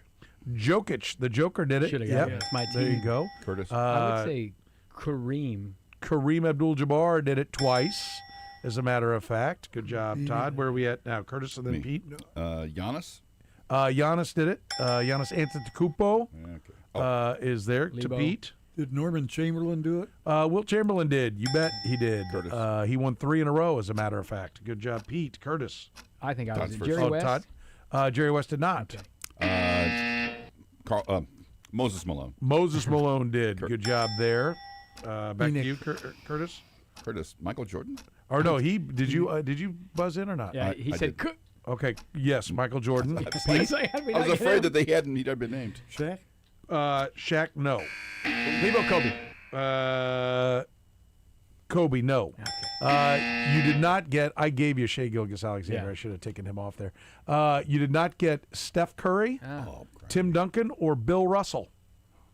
Bill Russell won 3 in a row. We won't say Bill Russell. Russell, Bird, and Chamberlain are the ones that have won 3 in a row. Kareem and LeBron went back-to-back on 2 separate Curtis get occasions. 5 there. Curtis got 5, 3 for you, 2 for Pete. All right, Curtis. K-Dog. All right, but before I ask my first question, I want to entertain you all with 15 seconds of glory from me closing out Sound Off on Sunday. All right, Curtis. Hard to overestimate the importance of this homestand for the Royals. 9 games against teams that are 3-6, 4-6, 5-5. I think and some 7-5. Big week for the Royals. Big week for the Royals. Go win. They're at home. See ya. So you were going to add 3 and 4 and 5. 4 and 6, 5 and 5, and 3 and 7. And you couldn't try to count them all up. And I said 3 and 6, and I went, no, it's 4 and 6, and then 5 and Hey, you know what? 6, and you, then you 7. stopped talking though and fixed it. I went, big week. Well done. Well done. Well played. Yikes. All right, on to better things. The list with the Mariners wasn't very fun, but the Yankees will be in town and then out of town before we get together again. So, 23 players have either played 100 games or pitched 50 games for both the Royals Lebo. and Yankees. Petro. Did I mean first? Dan Tartable? Dan Tartable. Pete. Lou Piniella. Lou Piniella. Sorry. Larry Gura. Oh, dang it. Larry Gura. Is that right? Yep. Enoch. Pete. Roger Maris. No. Petro. Royals. Okay. Chuck Knobloch. Chuck Knobloch. No. Didn't get to 100 of the Royals, I guess. Oh my God! Why am I? You said a lot more than what we just said, didn't you? Mm-hmm. Lebo did. Petro. Greg Jeffries end up there? Nope. No. Carlos Beltran. Carlos Beltran, yes. Oh, God. Petro. John Damon. John Damon, yes. Forget about Good him job. there. So you got Where are the clues? Petro. David Cohn. David Cohn, yes. You got a member of the '85 World Series winners. You got a couple of those. One player. Let's see. Got a relief pitcher. There's a guy who pitched maybe last night. Petro. Steve Farr. Steve Farr, guy may have pitched last night at Kauffman Stadium. I was there. Oh, Lebo. Chapman. Aroldis Chapman. Oh, wow. Oh, boy. Wow. Not good. The pitchers. All right. I got 5. Yeah. The pitchers: Mike Armstrong, Doug Bird, I almost said Doug. Kyle Farnsworth, Tom Gordon, Jason Grimsley, Tim Hill, Lindy McDaniel, Shea Ming Wang, and Jay Watasic. How'd The we not hitters. get Tim Shea Ming Wang pitched here? Yes. 50 When? games? Not sure. But he pitched. Wrong. Erroneous. Yeah. We didn't get it. It's Do okay. you remember him ever No. pitching for the Royals? He did. I don't think so. Don Slaught, Raul Libanez, Chili Davis, Melky Cabrera, Wilson Betamete, Steve Balboni. Oh, we should have Balboni. Look up Shea Ming Wang. No way, that guy. Have the kid do it. You got to focus, Kyle. Focus. All right, we got the NBA playoffs going on. Yes. The Cleveland You hear him right here on Sports Radio 810 Cavaliers WHB. are in the playoffs. I just want you to name me anyone on the top 10 career scoring Petro. list for the Cleveland Cavaliers. Petro. LeBron James. Correct. Curtis. Yeah. Mark Price. Correct. He's number Petro. 5. Larry There's some Nance. Old guys on it. Larry Nance is not there. Buzzy. Brad Doherty. Brad Doherty's number 3. Petro. Some older names, Pete. Ron Harper. Not there. Buzzy. What the hell? Nate Thurmond. Not there. Buzzy. This was my hint to Shane on this. You flat out should get Curtis. this one. Kyrie Irving. There you go. Oh, God. And then let's see. Let's I let's can't go remember this surfing guy's now. name. This guy was known. Has Brad Doherty been said? Yes. Okay. Dan Marley. No. You go get driving in a car that goes fast. Back in the 60s, that was called Jim a what? Porsche. Not a Porsche. Jim Porsche. Uh, I'm trying to help you. Danny This guy was Ford. going by this guy was known as the Big Something, I think, and I think it was the British would say Z for this letter. Oh my gosh. What's the last letter of the alphabet? Petro. Zadrunas Agaskis? He's number 2. Strong. Good Lord. This guy leads a lot of NCAA scoring numbers in Petro. Austin Carr? Austin Oh, Carr. well done. Good job. See, we're on a wavelength. Good Lord. Hot Rod Williams. Hot was Rod my clue Williams. there. Oh, yeah. You didn't get the Beach Boys. Kevin Love. Oh man. That's who I could not think of his name. I was sitting there. I'm like, I know. Some I know guy he's I've never there. heard of named Bingo Smith. Y'all remember Yeah, Bingo no. Smith? Tulsa. And Darius Bingo. Garland. But you guys each got 3. Bingo I think, was right? his name. Okay. though. Bingo. Okay. What do you got, Pete? Literally. I want to know the top 8 pitchers in terms of most consecutive complete games since 1920. 20. Lebo. Petro. Warren Spahn. No. Petro. Walter Johnson. No. Lebo. Petro. Bob Gibson. No. Curtis. Here's the deal. Lefty Grove. No. Curtis I'll is in. say Whitey Ford. No. Lebo. Dizzy Dean. No. I'm out. Petro. Curtis. I can't even think of the guy's one? name. I'll give you a hint. I thought through the years on this show, I thought this guy stunk and he's in the Hall of Fame. Eduardo Villasís. Buzz. I don't know. Jeez, I don't know. Okay. Ching Ted Ming Wong. Lyons, Yeah. Robin Roberts, Red Lucas, Rick Langford, He's like Jack Chesbro in this. Larry Benton. And these are all like 1922. Juan Marisol, Juan Grover Marisol. Cleveland Alexander, That's who I was trying to and think of. Frank Tanana. Wow. Frank Tanana. Wow. Holy cow. All of Langford's were That's for why they broke Whitey, his or arm, for didn't they? Billy Martin. Real quick, Chin Ming Wong, 2016, 53 innings. For the For your Royals? Kansas City Royals. What year? 16. 2016. 30. Yep. It's true. I didn't remember it, but it was on the list. Good Lord. I thought you said Okay. games. I do No, it's not innings. even remember.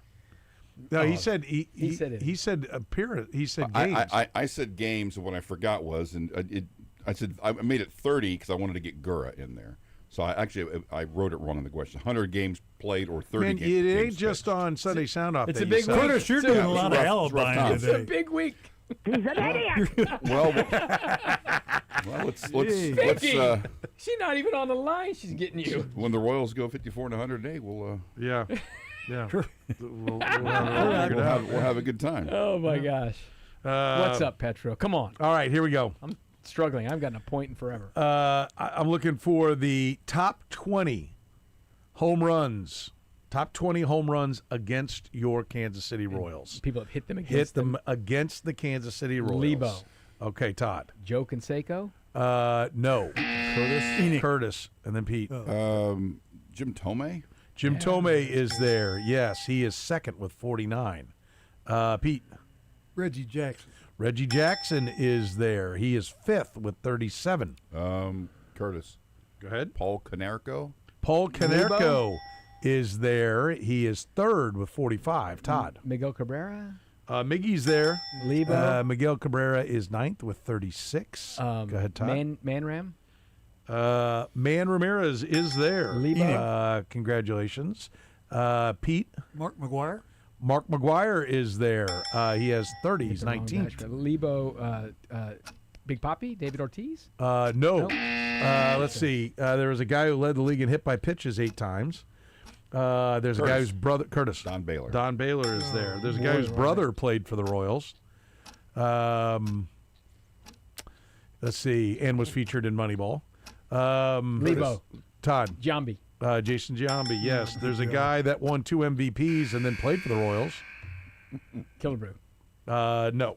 That one would have been Juan Gonzalez. Juan Gonzalez. It's in no short particular time. order, Nelson Cruz, Juan Gonzalez, Ken Griffey Jr., Torrey Hunter, Francisco Lindor, Magli Ordonez, Rafael Palmeiro, Jose Ramirez, Cal Ripken, Alex Rodriguez, Carlos Santana, and Frank Thomas. We missed Big the hurt. 7. We Big missed some hurt. big numbers. Yes. Thomas had a lot, didn't he? Yes. All right, Kay, what do you got? All right, something on that along that line. 25 pitchers. 25 pitchers have made 30 career starts against the Royals. Lebo. Todd. Roger Clemens. Roger Clemens. Hang on. Yes. Soren. Burley. Mark Burley. Yes. Pete. Nolan Ryan. Nolan Ryan. Lebo. Yes. Todd. Andy Pettit. Andy Pettit. No. Lebo. I'll try Pedro Martinez. No. Pete. Frank Tanana. Frank Tanana. Yes. That's a good one. Dave Stewart. Dave Stewart. No. Oh, wow. Started all the time. Lebo. Did I say? I said Mike Mussina. Mike Messina. Yes. Okay. Petro. Bob Welch. Bob Welch. No. Hall of Fame. Pete. Hall of Famer from Minnesota. What's his name? Blyleven. Bert Blyleven. Yeah, that's Bert it. Blyleven. Yes. We get a partial credit for that. There's a couple more Hall of Famers. Petro. Jack Morris. Jack Morris. There's still a couple more Hall of Famers. There's another. Petro Perry. No. Good guess. Is that 3 for me or is that 2? I think it's 2. Guy who gave up George Brett's first career hit. Guy who Brett owned. Another guy. That Let's could be see. anybody. Guy who. It's another angel of some sort. Yeah.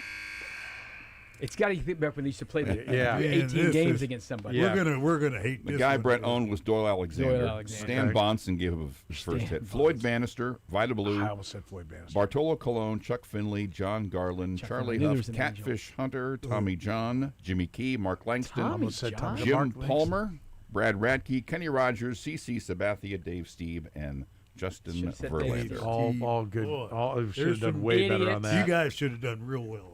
We didn't Yes. do very well. All right. This You is got guys, 3, You may Pete. not like the category, I but did real well. you guys may not like the category, but you'll do fine me, here. Just name me a multiple-time winner. Big race weekend coming up of the Indy 500. Petro. Petro. AJ Foyt. Enoch. AJ Foyt has 4. Petro. Pete. Neva. Curtis. Sneva, Yeah. is he on there? Yeah, he is. I don't know. He didn't have He's 2. not there. Okay. No. All right. Well, I'll go. Rick Mears. Rick Mears, 4 as Enoch. well. Curtis, then Pete. I'll go Al Unser. Oh, Yes, he's also got 4. Petro. Pete, you're in. no. Okay. Bobby Unser. We got a Bobby Unser. Yeah, Yes. yeah. Curtis. Yes. Johnny Rutherford. Johnny Rutherford. Yes. Um, Now I'll give you. There's another Petro Franchitti. daughter of Franchitti. Bobby There's someone's kid who's already been said. There's Curtis. Unser. Bobby There Unser. you go. Oh. Give it to Pete. Yeah. Nice work. That's Junior. Petro Rahal. Bobby Rahal. I thought he had to. He's not on the list. No Bobby Rahal.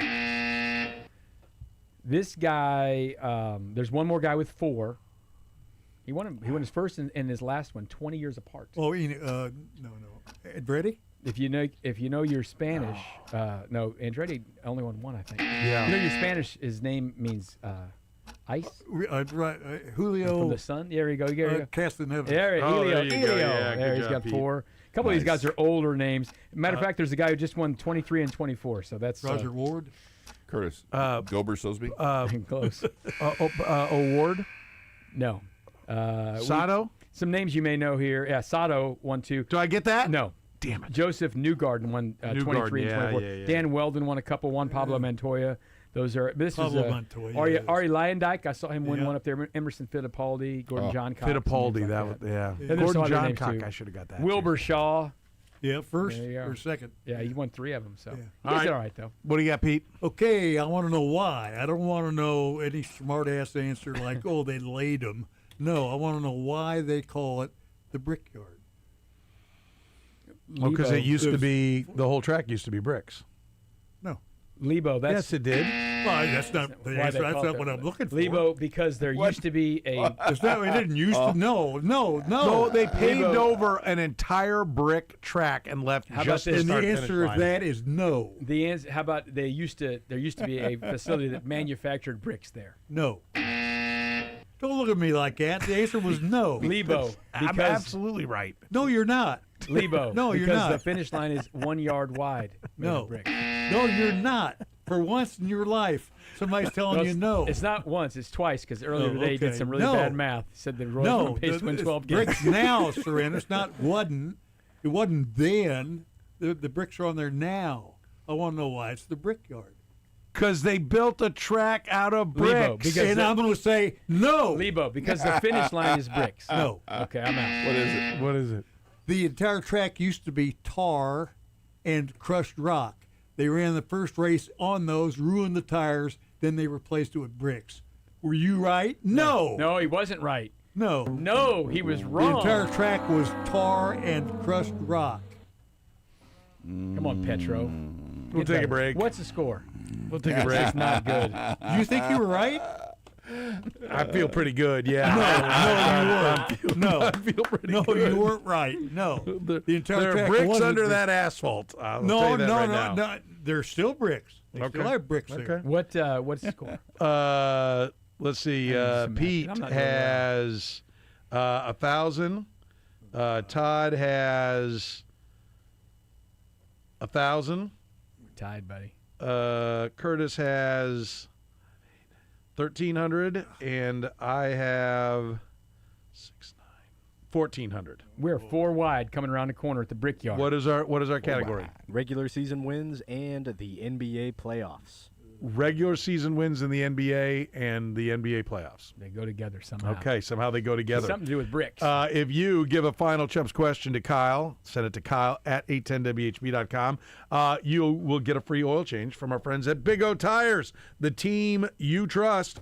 Big O Tires wants to keep you safe on the road. That's why they offer a free multi-point inspection with every service, plus that convenient shuttle. Drop off, pick up. Big O Tires, 13 locations around the metro. Book your appointment at BigOTires.com. The program with Soren Petro. By the way, when you're telling these little stories, here's a good idea. Have a point. It makes it so much more interesting for the listener. Weekdays from 2 to 6 on Sports Radio 810 WHB. I don't know about you, but I like when a company values my business. Roberts Robinson Chevrolet GMC is that. Listen, they know that you don't want to spend all day in the car buying experience. They know you want a great vehicle at the best price. That's why they offer you top value on your trades. Roberts Robinson Chevrolet GMC has that kind of customer service. Listen, they know it's a big decision when you buy a car. They also know that you want somebody that stands behind that vehicle. That's Roberts Robinson. I know. We just needed service done. They came down, picked up the car, drove it back to the service, and then brought it back, gave us a loaner car while we had it. It couldn't have been any easier. Thank you to my friends at Robert Robinson. Listen, whether it's Robbie in service, Tim in sales, Jordan in finance, everybody makes it easy. That's what we all want. And they go ahead and start with the top trade value right out of the gates. Listen, it's your family in that vehicle. It's your time. It's your peace of mind. You want the best car buying experience, you're going to get it at Roberts Robinson. You want the best service experience, you're going to get it at Roberts Robinson. And they've got great deals going on right now on the trucks. Chevy Silverado, Sierra, Colorado. If your office is your truck, if you just need a truck to work or play, the time to get to Roberts Robinson is right now. Find them online at robertsrobinson.com. That's robertsrobinson.com. Find out for yourself how they just make it easy at Roberts Robinson Chevrolet GMC. Jeff Montgomery here from Miva Medical. Baseball season means crowds and long bathroom lines. If you're up several times during a 9-inning game, an enlarged prostate might be the problem. I recommend you visit Miva Medical. Dr. Brown at Miva Medical treated me with a quick, non-surgical procedure, and there was minimal recovery time. Miva Medical is a leader in minimally invasive treatments for men in Kansas City. My life has changed since I saw them. Schedule your visit or learn more at miva-medical.com. Hey, I'm Brian Sight. And I'm Zachary Sight. At Bobside Auto Group, we believe buying and servicing your vehicle should feel easy.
All right, the Twin Peaks into the hour answer. Most career passing yards without playing in a Super Bowl before turning 30. Without. Phillip Rivers. Now he was on the bench Matt to start. Ryan, Matt Stafford. Notre Dame quarterback. Yeah, Matt Ryan's not bad. Nope. Nope. What do we got? Josh Allen. Ah, who that's turned it. 30 today. Yeah. He's there, wow. right? He got a lot of yards. Only 5 quarterbacks have had more yards. I just than thought he him went to before the 30. Super Bowl last year And they because all the been- Chiefs they all weren't went in there. the playoffs. I thought he must have gone to the Super Bowl. Yeah. Wow. He did Okay. marry a pretty lady, though. I like that. Yep. Well, that's not going to get you a Super Bowl, Pete. Doesn't need it that. Not with her. The category for final chumps, NBA regular season wins and the playoffs. Quite a category, quite a mouthful there. Yeah. Don't know how you're going to fit it on the card that goes above the column, but okay. What do we got? All right, this year's Spurs Thunder series is the first NBA playoff series featuring two teams with at least 62 regular season wins since what other series? Okay. At least 62? Okay. Both teams, at least 62 wins. Of any playoff series, so it could be the finals, too. Yeah. Okay. And you want the year or the teams? Both. Oh, jeez. No, I'm not giving I'll you settle the for year. the teams. If you Yeah, can't okay. remember the year, that's you fine. will, yes. And I don't know that either. Okay. I'll take a shot. I think I got a chance. Yeah. I got a shot at it. It's one of those things like I know this happened, but I don't know if it's the last time it's happened. Okay. That's Yeah, it doesn't seem like it's that hard to do. What'd you write down, Pete? Did you write anything down, Pete? Well, We'll start with I've you. got it. Yeah, trust me. Because I mean, I have 1,000 points as well. Just start with me. Just your answer, Pete. Just my answer. Yes. Philadelphia and L.A. No, that is wrong. What did you wager? $1. $1. Pete's in at $9.99. We go next to Todd Lebo. I tried the Warriors and Cavs in 2016. Nope. What would you wager? $0. $0. So he's at 1,000. Pete by $1. Curtis. I said the Bulls and Sonics in '96. Nope. What'd you wager? All of it, leaving you as 0. I said the Bulls and Jazz. 1998 that's finals. And I wagered 0, which still makes me a winner. Screw you, Todd. Yeah. 1,400. Hey. Read it and weep, punk. I feel very privileged to get Punk. second place and to beat Pete by $1. That $1 wager cost you. Why? So Well, I told it you the did, wagering was going to be important, and you just laughed it off. Well, okay, brickhead. Brickhead? That's insult. No, Brickhead. that's- No, You know, you were wrong no, with your you are. answer. I told you when we were off the air, you're damn good at this game. No, I don't know about that. But now you said it on the air.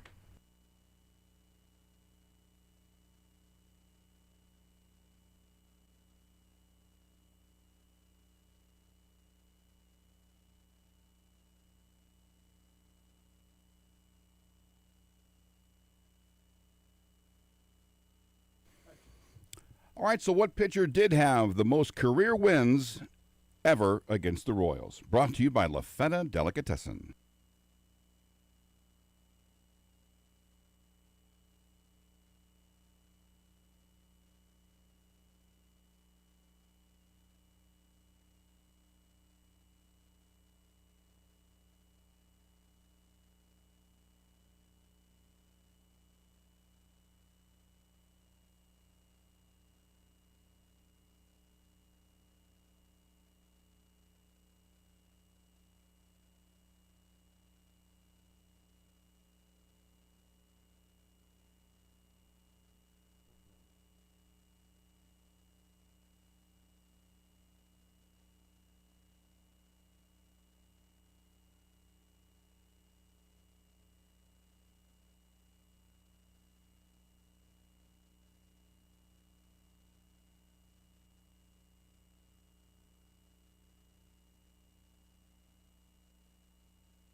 I told Blair, I said, it's not this song, by the way.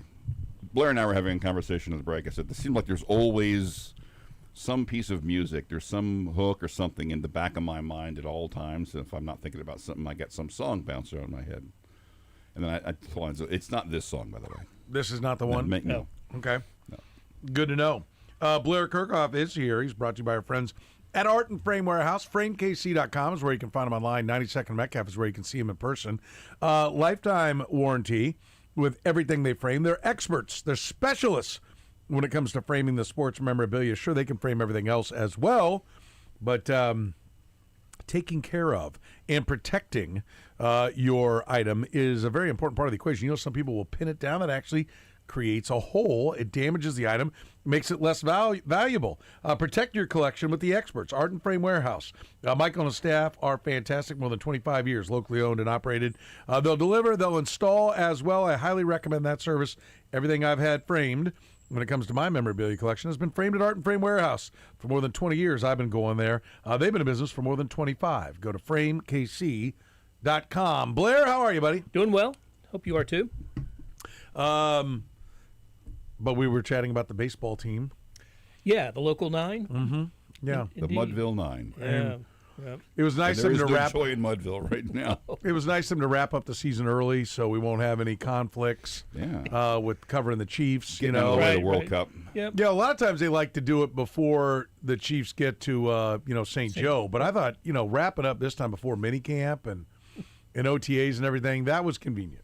That was helpful. It was crisp, 20 and nice even 20 and 30 right now, right? So nice 50-game pace. Yeah, you'd think that'd make it easy to figure out what they're going to be at the end of the year, but it doesn't because I botched that. I think was the record they had at the break in '81 when they had the strike. I think they were 20 and 30. Is that really that sticks out in my when head they went for some on reason. but they won Yeah, the second they half. changed managers and won the second half, and then were was that 81 or promptly 82? 81. Baseball was 81, football 82. Yeah. Yeah, so we ain't got that to worry about. No, but they're running the bases well, so you like seeing that. They're running the bases a lot.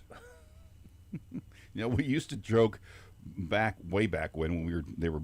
I can't believe they during didn't get the deal done for Duran because he'd fit their profile. Yes, run till you're out. Yeah, right. I see why they were intrigued by him. I wondered, on that play when he was caught. Which one? Well, Duran's play at the plate when they got him out. I think he ran because he didn't run a pitch or two earlier, right? When the ball got away from was Salvi? No, it wasn't Salvi. Diaz. It was Carter Jensen, wasn't it? No, I think Jensen's the one who got him out. You're right. I got Diaz hit the home run. So it was after they pinch ran. That's for him. right. Yep. Yeah, Jensen did get him out, but the ball rolled away and he didn't see it. So I think he just said, "Look, if the ball gets past the catcher this time, I'm going." Really bad mistake on his part. Didn't cost the Red Sox. No, because they hit. Yeah, they did. Especially Duran. He came in and raked. Yeah, it's frustrating. It's maddening watching these guys. So I'm sure, like you, I had the NBA game on one channel, the Royals on the other, and just continuing to find myself more mesmerized by the basketball. Oh, making it easy for you to move over to the basketball. This was the third day in a row that for our open, I began with one bad Royals highlight and then the radio station changing channels, sound effect, and then the NBA. Yeah. Let's watch the NBA because for 3 straight nights, it's been a heck of a lot more fun to watch. Well, and when we get right now is a good time because we have a game every night because they alternate days. Right, and then I think there might be one day we don't have one where they take a double day off because they don't want to be on Friday or whatever. But no, they're straight through to every other the end of this. That's great. All the way through to next. So we've always got that, and we've got the NHL right now. So we usually have an alternative. But before Unless long, sweeps or short series. But before long, we won't. Yes, and that's going to suck. Right, we're going to have that empty period before training camp begins. About a month from now, it'll be nothing but the Royals. Yeah. Or about that. Yeah, a couple weeks of each series. So disappointing. Oh boy. Yeah, just it's like you're telling me, it's like, oh yeah, and in a month from now you'll have to do your taxes again. Like, oh, sweet, I got that going for me. You get a quality start. You get a 2-run homer from a guy off, doesn't play, who can't hit, who doesn't hit, and you still can't win. NBA Finals in exactly 4 weeks from tomorrow, Friday, June 19th. So If they go 7? Yeah, if the finals go 7, it's June 19th is the last Then you'll have possible to wait. date for basketball. And then you'll have a month before the Chiefs start in St. Joe. Not looking forward I'm to going that. to take the week of June 22nd to 20. To July. No. Yeah. Lebo says no, you can't take that week off. So don't ask. Yeah, so we got that going for us. You know, that's nice. Yeah, That's yeah. fun. That's Mhm. good to hear. Like all that. Meanwhile, 24 teams in a college football playoff. Indeed, Are we yeah. going to get it or not? I don't think you're going to get it. I don't think it's going to happen.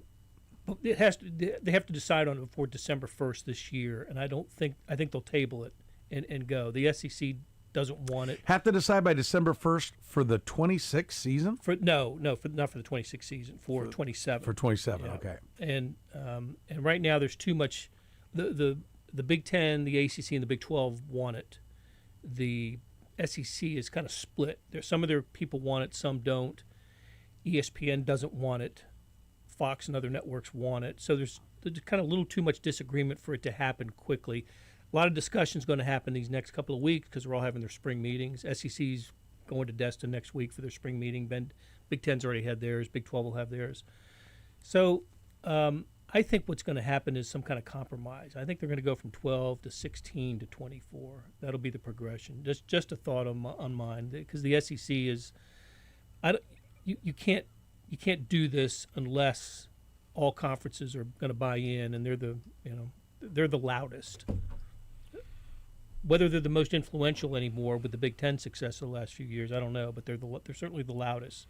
And ESPN controls it, and ESPN doesn't want it to happen. If it's inevitable, why wouldn't what's gonna if ESPN's a no now, what's gonna make them be a yes later?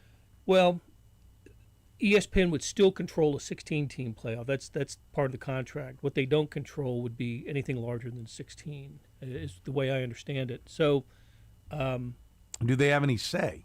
Well, I think networks and I mean, if streaming there's services a have contract that influence. specifies 16, then I would think it would be. And if we go beyond, then we can open it up to everybody else. ESPN can kick and scream Well, all they want, but if it's contractually written, they're like, no, we've decided to expand more, and we're welcome to hear your bid. Yeah. Well, I do think that it's going to get to 24 at some point, whether it's whether decisions made before December 1st this year or another time in the future.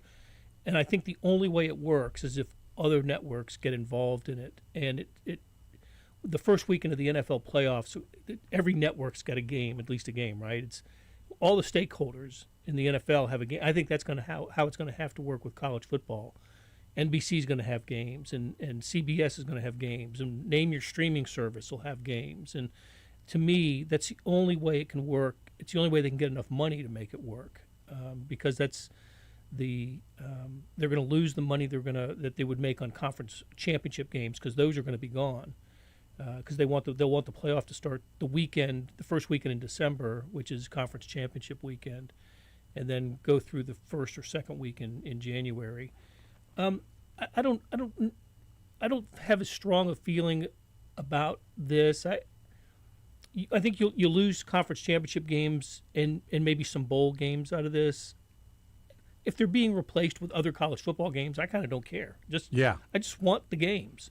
And if a couple, if you're looking at an 8, a 10-2 versus an 8-4, 9 versus 24 opening round of a college football playoff game, that's like a Citrus Bowl to me. That's like a 10-2 SEC or a Big Ten against an 8-4 SEC team. That's the same thing as far as I'm concerned. So let's if the schools can make more money with an expanded playoff, and I think they can if they bring other networks aboard, then go do it. I'm looking here. If we were to do, let's see, let me go to the next to last ranking. So the next to last ranking would have been before the bowls, correct? Yeah. So here we go. College football playoff. So rankings. late December. So if early December. So you're 9-24. Do you know You want to hear what the games would be if we had this scenario? What it would have been last year? Yeah. Your 9:24 is Alabama hosts James Madison. Okay. I'm not going to take any conference stuff. I'm just going to give you the rankings. We're not going to get too what's the detailed. 10:23? 10:23 is Miami hosting Iowa. I like that. 11:22 is Notre Dame hosting Georgia Tech. 12:21 is BYU hosting Houston. A rematch. 13. Well, I mean that's where they'd probably move somebody up or down a line to avoid that. Yeah. I would think you'd try. Maybe not. Unless they missed each other. With the 16-team conference, they could have missed each other regular season. 13 against 20 is Texas hosting Tulane. Okay. 14 versus 19 is Vanderbilt hosting Virginia. 15-18 is Utah hosting Michigan. And 16-17, USC hosting Arizona. I watch all those games. I'm down for that lineup. Yeah. I really am. Now, you're going to go head-to-head with the NFL in some cases, I would suspect. I don't know. You can't do them. Maybe you can do them all on a Saturday. I don't know. Well, it's just 8 games. And so I think you could, be like, we're going to start at 11, noon on the East.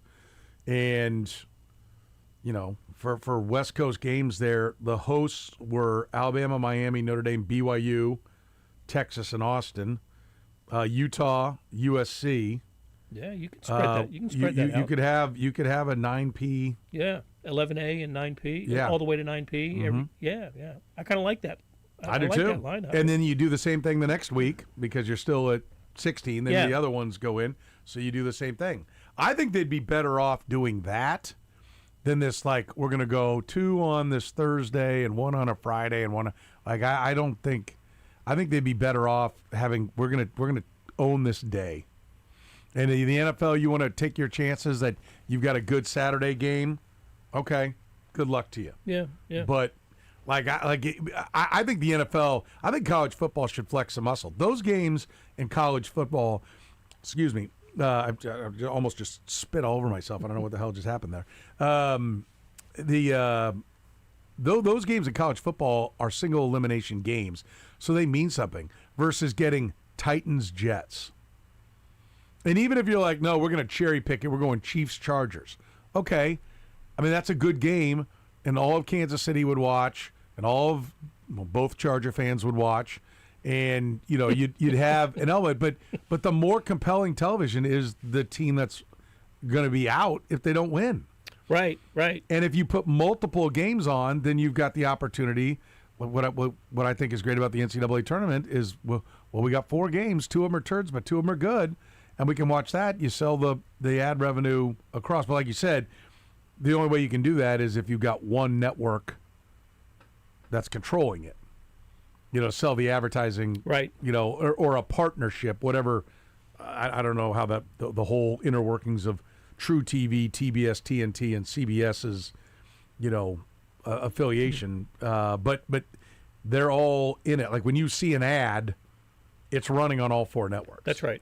And I think that would be the way to do it from a college football perspective. Yeah, I hadn't thought about that, but that's an interesting point. If different networks were involved in different streaming services, there's different revenue. You can't sell it as a package. Right. The difference between basketball and football in this case is the NCAA controls basketball, the conferences control the football. So you'd have to have some sort of central, organization to sell the ads, basically, to create the sponsorships for advertising on different networks during the college football playoffs. Yeah, I mean, it could be done. I'm not saying it, but it would be different. It'd be interesting. How are you going to divvy up who gets what? We're going to do a draft every week of the networks. Yeah. I mean, well, maybe whoever the home team is, it's that conference's network would do the game. Because Fox does some Big Ten, ESPN does some, Notre Dame's NBC, right? Still, and maybe I don't know. Who does SEC? It's not CBS anymore. SEC is ESPN now. Yeah, ESPN, right. ABC. Right. CBS now has Big Ten. Big Ten. Yeah, that's right. Yep. And the Big Fox 12 has is some- everywhere. It is. Yeah, it is. And Fox has a piece of Big Ten as well, and a piece of the Big 12. So, By the way, if all the higher seeds advanced, USC at Indiana, Utah at Ohio State, Vanderbilt at Georgia, Texas at Texas Tech, BYU at Oregon, Notre Dame at Ole Miss, Miami at A&M, which we got anyway, and then Alabama at OU, which we got. oh, sign me up. Yeah. Sign me up for that. I mean, I don't understand what we're waiting for, but we've been waiting for this for 30 years. Once we moved off the bowl games of the Orange Bowl has the Big Eight, and once we left that, and once we got to where the Fiesta Bowl said, no, we're going to pit 1 against 2, this is where we've been going the whole time. It's taken a while. It's taken almost 50 years. It's been my career. It really has. It's taken my career because I can remember saying a long time ago that let's just get to where we're going. What are we doing with these incremental steps? Yeah. Let's get to where we're going. And it sounds like this is a lot closer to the... Jeff Passan and he was with Yahoo, but I think he's with ESPN now. College or columnist for Yahoo, Dan Wetzel. Wetzel, yeah. Jeff Passan and Dan Wetzel wrote Death to the BCS. Yeah. Probably 20 years ago. And by the way, if you read that book now, you'll be like, I cannot believe that's how we operated. That's how this was working. Yeah. And literally everything they write in the book is now exactly what's happened. Yeah. No, you're right. I think I don't know if they led with the Blazers, but that was a big part of the bowl. The bowl reps coming with their Blazers to the press boxes on Saturday. I used to run into those guys all the time. And the ridiculous amounts of money they got paid to do that. Lavish. Roll in my Sun Bowl blazer and be lavished with gifts and free food and a free hotel room and a fancy car to drive around in because I'm thinking about offering Kansas a spot in the Sun Bowl. You know, what was funny to me was being in the press box with these guys. Sometimes they'd leave at halftime. Seen enough. I'm out. Wanted to beat the traffic. Ooh, is that good or is that bad? I mean, like it's been like most of the bowls then have locked in. People don't remember who was it? Somebody got frozen out because the way it worked before, like they had all these conference affiliations all the way down. It used to be just the conference champions had affiliations. Like when I was a kid, and Blair, you were 20 years into your career because I'm so much younger. The Orange Bowl had the Big Eight champion against somebody. The Sugar Bowl had the SEC champion against somebody. The Southwest Conference champion went to the Cotton Bowl. And Big Ten and Pac-10 played in the Rose Bowl. Yeah. And then that was it. There was no other commitment to anything.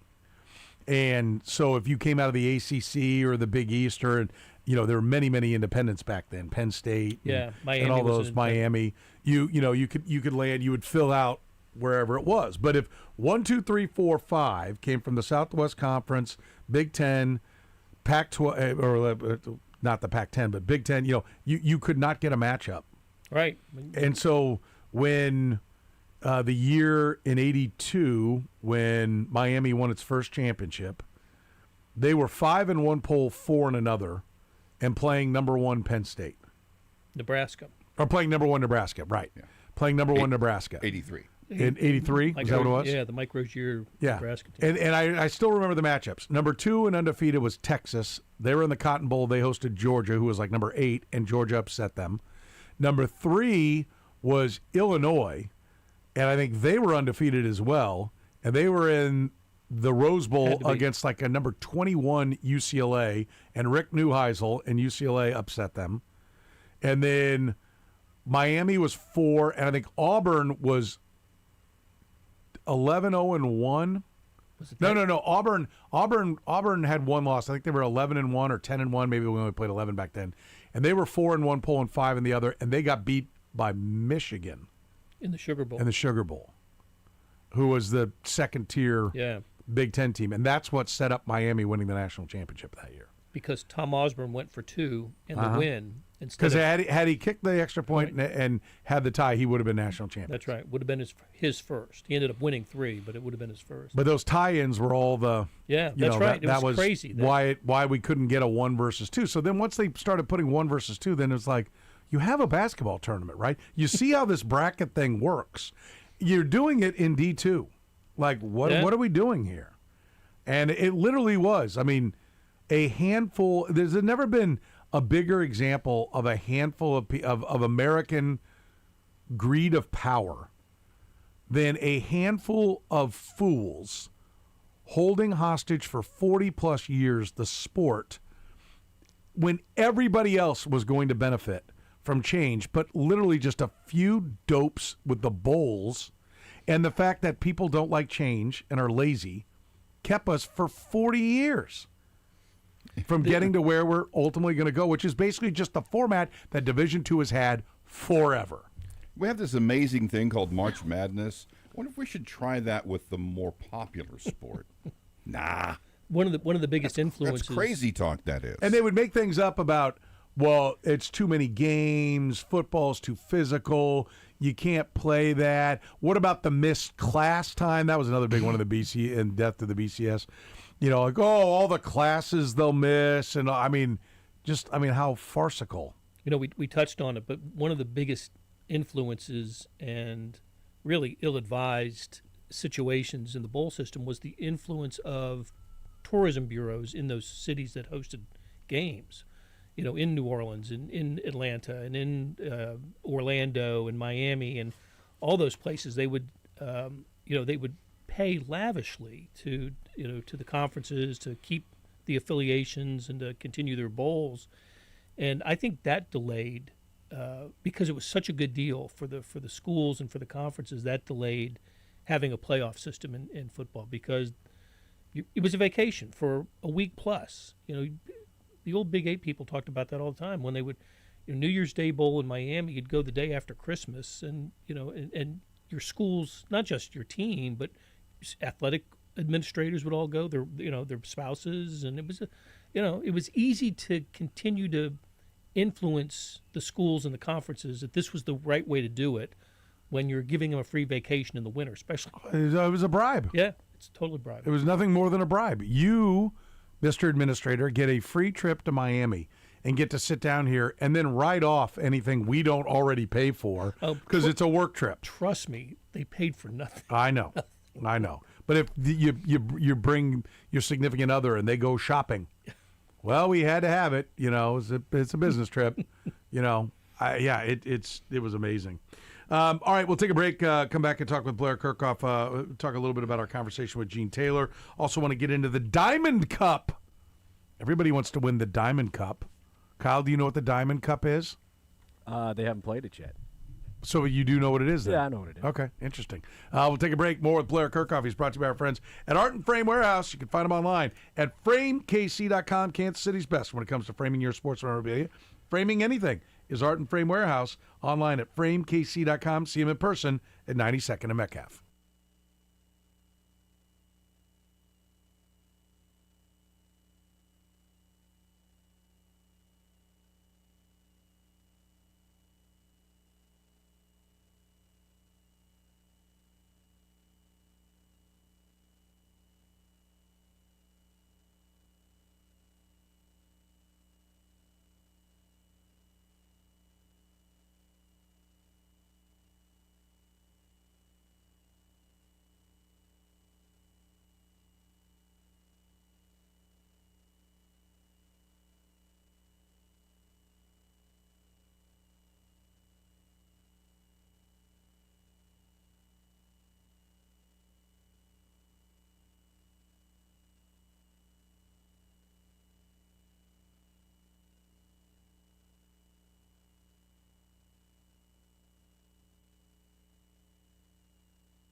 All right, the La Feta Delicatessen, end of the hour answer. I thought that was the Dave Matthews song that had the...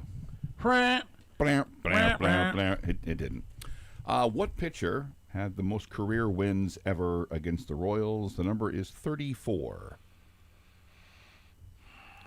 Well, we could run through that whole list of names we did in Chumps. He also has the most games. Has to be a division guy, right? Yeah. We did it with two different teams. Oh, he did? Yeah, Rangers and Twins, primarily. Was it Blyleven? Bert Behome Blyleven. Don't give credence to those. Why? But just the Bermanisms. Yeah. Yeah. I don't know. They got. They did get worn out. old. They did get old after a while. Yeah. The thing about the Twins and the White Sox. Correct me if I'm wrong, but they're the only teams the Royals have shared the division with throughout their entire history, and just those two, right? Yeah. Because they used to be in with the Tigers were in the East. Yeah, Cleveland was in the Cleveland East. was in the East.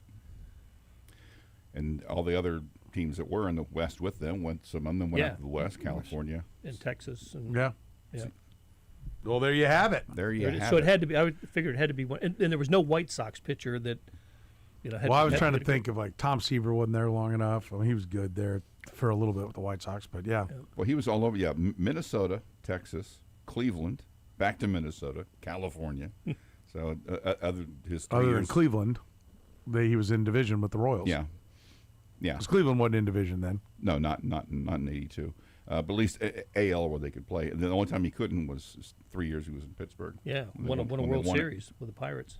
Was he on the '79 Pirates? He was. I realized that. And he was on the '87 Twins too, right? Yep. Yes. Yeah. Wow. Not bad. Some people question his Hall of Fame credentials. I thought I he had. don't know how you I could. thought he had good Hall of Fame credentials. Didn't he win 300 games? 287. Yeah, that's what it was. He came in just under 300, but his strikeouts were enormous. He was third in history when he retired. I mean, some guys have blown past him. It's ridiculous. Of course, he's in the Hall of Fame. Had a nice curveball.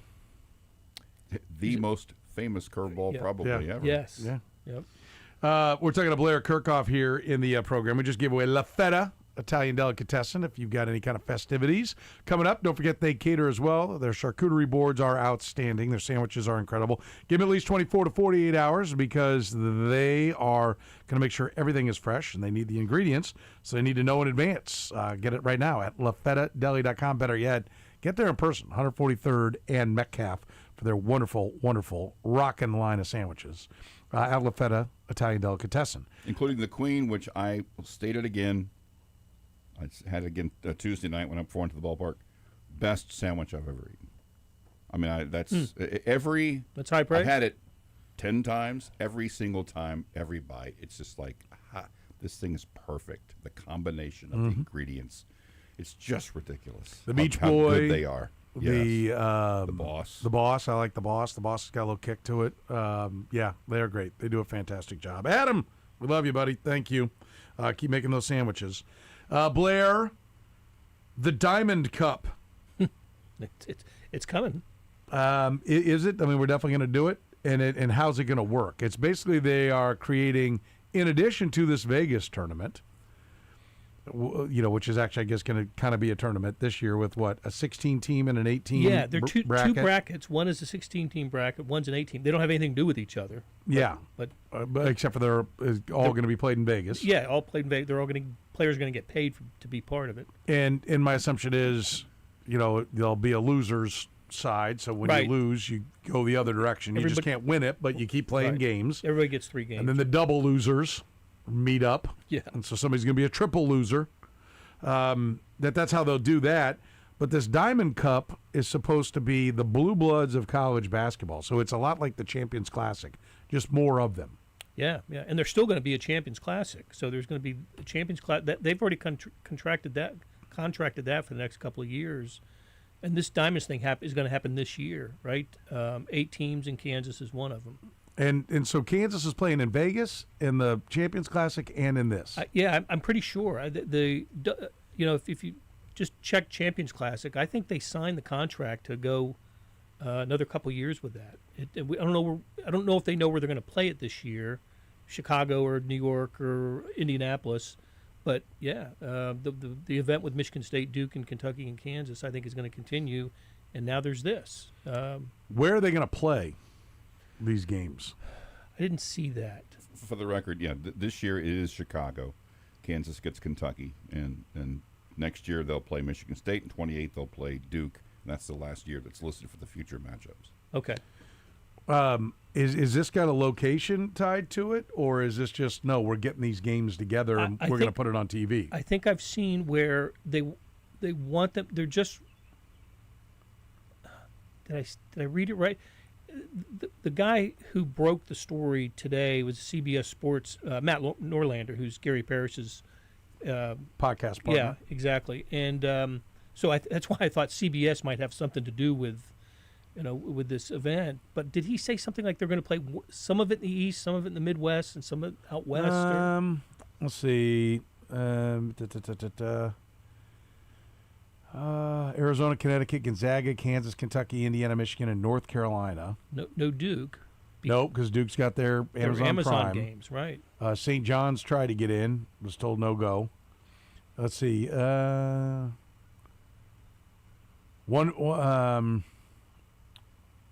they all the schools would have equity in it, so they'd get basically a cut of however much it makes, right? Yeah, generates. I love the idea. I'm trying to find in his story where it says how it's supposed to be. But anyway. But Duke or the teams already know who they're playing, too. They already got the at least first games. Did I see Kansas? Seeing here, while some crucial aspects or specifics haven't been finalized, there was one key element to making it a reality. There's still no broadcast partner linked. That would seem to be a big one. Right. They're saying neutral site locations. Yeah, neutral site. And I as glorious as it would be, but they haven't. There's nothing. And I'm mistaken because what I saw today was in the players, Kansas and UNLV have been aligned for a first round game. That's what I saw. And it is going to be a tournament. I think that's right. Yeah. So it's not just everybody's going to play a game. Just a single game. It's going to be a doubleheader somewhere. It says in a 4-game scenario, the goal is to play games on the West Coast, in the Midwest, and on the East Coast. Chicago and New York are under serious consideration in that potential model for 28 and beyond, but only if the Diamond Cup gets to the 4-game format. That's if it gets to the 4-game format. For 28 and beyond, it's not going to start until 28? This is just in a 4-game scenario. Maybe that's not what they're... It is difficult to try to pull particulars out of, trying to read through the story. This is format details. Yeah. So. Yeah. Okay. But then I needed to read that more carefully. 2-game scenario for all teams in 27. Okay. Games will be played at one site surrounding Thanksgiving. Oh, okay. There it is. And they would not schedule against teams that are of the same conference. So, yeah. But, I mean, I will say this, like, pretty much everybody doesn't like any of the changes coming to college athletics these days. But we've long asked for play real games. Yes. Well, especially in football, but anytime you can get But in basketball, too, like the non-con, like basketball around here, especially with the Chiefs getting good, like, we don't even pick up basketball until and like, it used to be a thing like, oh, KU's playing, Wagner. Let's check it out. Not bothering. No. Right. When the Chiefs play into the first week of February, it's the last two or 3 weeks of the conference season, if that. Well, and I just remember that when the Big 12 started losing schools, hearing folks around Kansas be like, we keep asking for more and more money for the Williams Fund before you can even buy your tickets. We're having a hard time doing that when we lose. Oh, no Kevin Durant in Texas coming? No right. Oklahoma? No Missouri coming? No Missouri coming? Like, all of a sudden, the Kansas schedule, the Allen Fieldhouse, not quite as tasty when it's Central Florida and even West Virginia. And West Virginia was fine when Bob Huggins was there and they were winning games. But now, like, there are a number of those games it's like, well, they don't look good. And so they've had to turn. And Kansas has always done a pretty good job of playing one or two big boys, one with the Champions Classic, but even bringing in, somebody. They have. But it's like one game. Yeah. And now we're talking about them being in a tournament format and playing eventually 3 games in this and then 3 or 4 in Vegas. But it sounds to me like they're squatting on right about the same time of year as the Vegas one is. So is this just a competing one? It does. And I don't think that got addressed in the story that I wrote, because that was one of the first thoughts I had was, well, what is this? First of all, I had to think about the future of the Champions Classic, but also how does this affect the players? Especially Arizona is another school would be in both of them. Gosh, a lot of these schools in the new one, it would be in both. Some of the top brands in basketball would be scheduled for both of them. It says here, looming players era complications. Michigan, Kansas, Gonzaga, Arizona, and the Diamond Cup will complicate another huge November event, the player era tournament. But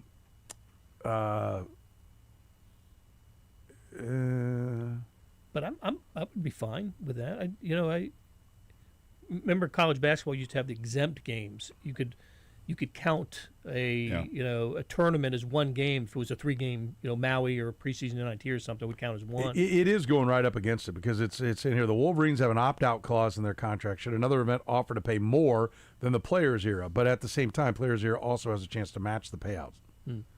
So I think we're a little ways away from this being a go. Maybe, but it does say. It says that the schools need revenue, and they're now willing to play real games because they know that that's all. No one's paying for Kansas versus Wagner. No, in fact, Kansas is paying Wagner to come. This is a business decision here. This isn't exposure for recruiting. This is a payment to get your players paid. The other thing is about this, like if Kansas is going to go play in this Diamond Cup, then that means the players era, Kansas wouldn't be there, which is one of their biggest draws, and the Big 12 has an equity stake in that. Yep. So this to me seems like, okay, the players era said, okay, we're going to go through the conference and we're going to get the teams. And this said, well, what are we screwing around with the conference? Let's just go get the teams we want. Yeah. Like, we don't want Central Florida out here. Like, oh, you got to take all our schools and rotate it. No, we just want Kansas. Right. We want Kansas and Arizona. Those are the 2 big ones. We'll just take them. You fart around with the rest of them out there. If we could get both, if they could pick different weekends. Yeah, that'd be great. It'd be great. It'd be fantastic to have a, for a multi-game event, you'd have to maybe spread it out a little bit farther. But, yeah, if you're looking at a lineup on your schedule that includes, Michigan, Gonzaga, and, pick another team for over a, 4 or 5 day spread, and then the following week, another high profile, that's fantastic. That is... that's what college basketball is going to need to do. I still come back to, I don't know why, with the football playoffs are going to expand. They're going to dominate the mindset of people. Why basketball? Why is no one? They're trying to make more money. How come no one's talking about making basketball just a second semester sport? Yeah. Why is no one talking about, let's just start this in January?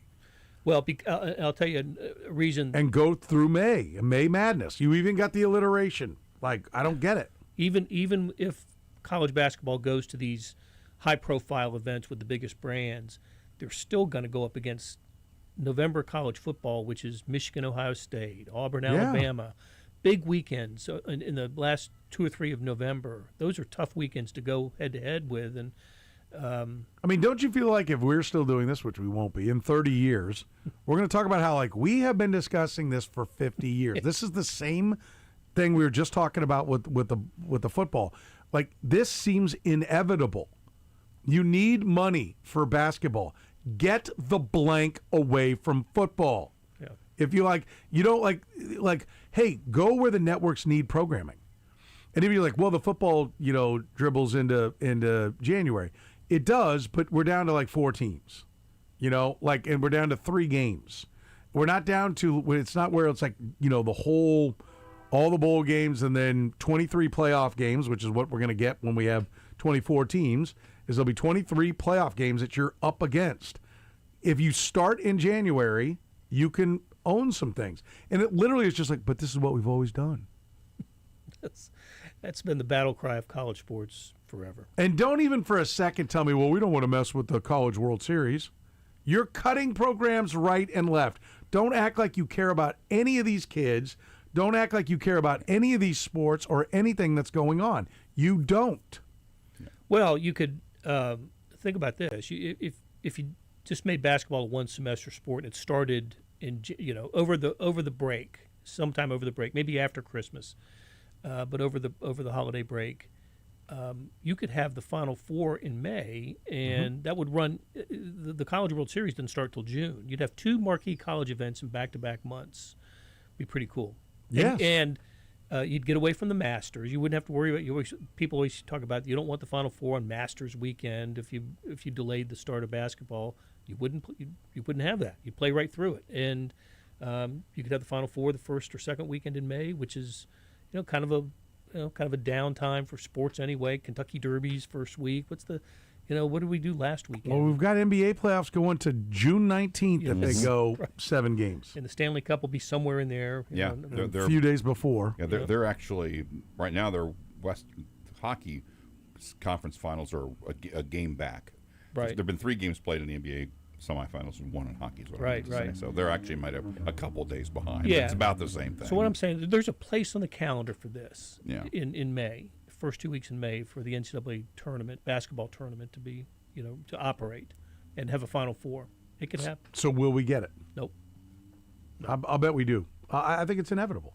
It makes too much sense, and it's too much of a revenue generator, and they need the money.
gets bored. You listen to the program here on Sports Radio 810 WHB. Petro, Seaboldt, Collier, and of course Blair Kirkhoff with us, brought to you by our friends at Art and Frame Warehouse. You can find them online at framekc.com. Kansas City's best when it comes to framing your sports memorabilia. Tell them you heard about it right here on 810, and you can get major discounts on things like sports memorabilia, custom shadow boxes, any kind of sports memorabilia. They'll frame it, make it look great at Art and Frame Warehouse, framekc.com. So we were going to talk a little bit about Gene Taylor. Gene Taylor said when he was on with us earlier this week, he's got a couple more years on his contract, and he's planning on being there. A lot of people have been speculating, like Tim Fitzgerald thought sometime this year he'd be out, that he'd be walking away. Gene Taylor said he said he wants to make sure K-State's in the position it needs to be. Well, he's made the hires, right? The big hires in football and basketball. And he was very, basketball. very honest and said, I wasn't planning on hiring 2 coaches this year. I'm sure he wasn't. I mean, who saw Chris Kleiman's, walking away from his job? I will give Tim Fitzgerald some credit on that. He kind of talked about him not liking the system and... nobody's got his finger on Not that I wouldn't give lots of credit to Tim Fitzgerald about other things. I didn't mean to be like, well, one thing this guy got right. Tim's very knowledgeable about K-State. Yeah. But I just mean, just because Gene Taylor said something different than what Tim did, Tim will probably end up being right the way it works. But but anyway, he's been through a lot. He has been, and but I can see, just knowing Gene a little bit, that he wants to get started with these 2 new coaches. Yeah, give him a couple years, and and then hand it off to a successor. And I admire him for that. He could. It's been a frustrating couple of years for him, and I can see where he would want to step away the way Chris Kleiman did. But I'm glad that he's going to stick around for if he does what he says he's going to do. Yeah, I'm glad he's going to do that. Yeah, I think it's. I don't want to call it noble. He is getting paid and paid well. Not paid like Andy Reid, but paid well. It's a good job. And if you're good at it, it's not that hard to do for you. I mean, not that it's not hard work, but just when you know what you're doing, which I think he does, and I agree. All right, keep it going. Yep, I agree. Yeah. Blair, great stuff. We always appreciate it. We will talk with you again next week. Sounds good. Blair Kirkhoff from The Star, brought to you by our friends at Art and Frame Warehouse. Find them online at framekc.com. We'll talk Royals baseball with David Lesky next hour. Need to Know is next.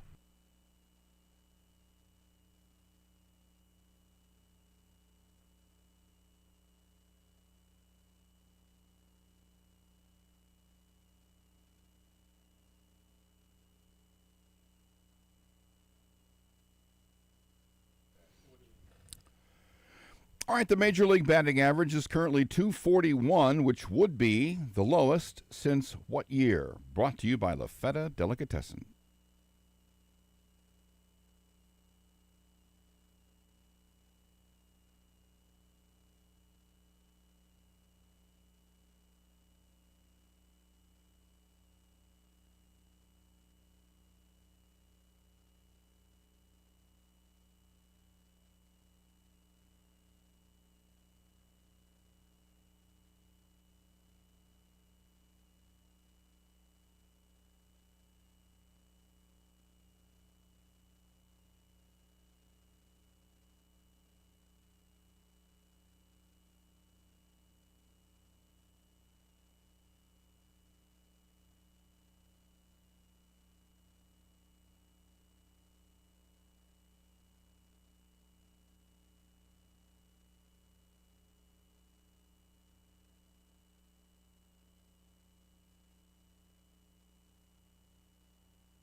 Fourth quarter of the program begins right now, finishing strong here on a Thursday. Still to come, David Lesky will join us shortly to talk some more Royals baseball. We'll hear from Matt Cotrero in a minute, but sad news breaking just really in the last few minutes, about 10:12. Oh, this story posted 14 minutes ago.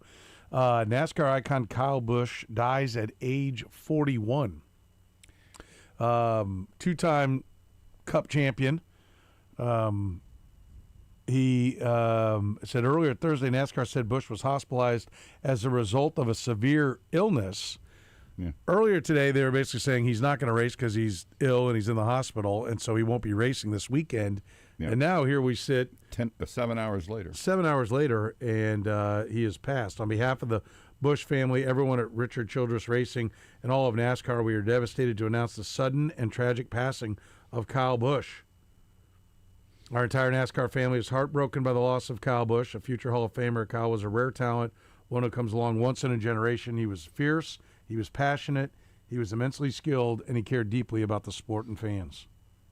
No mention of what the illness was, but it's Yeah. just amazing that 7 hours ago it was like, well, he's in the hospital with an illness and he won't be racing this weekend. And 5 o'clock, he's gone. I mean, that is a giant. Yeah, that is unbelievable. 63 race wins.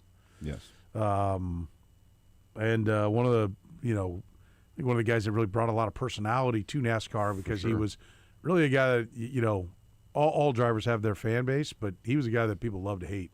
Yep. And he was unapologetic. And they talk about being a fierce competitor. He'd put a guy on the wall and, go punch a guy after the race. I mean, that kind of stuff. I'm not promoting it, but that's the kind of racer he was. But winner. He was a I mean, the great competitor. the same things they say about him were said about Dale Earnhardt years ago. Yeah. And that's the kind of guy he was, the kind of racer he was. Man, 41 years old. 41.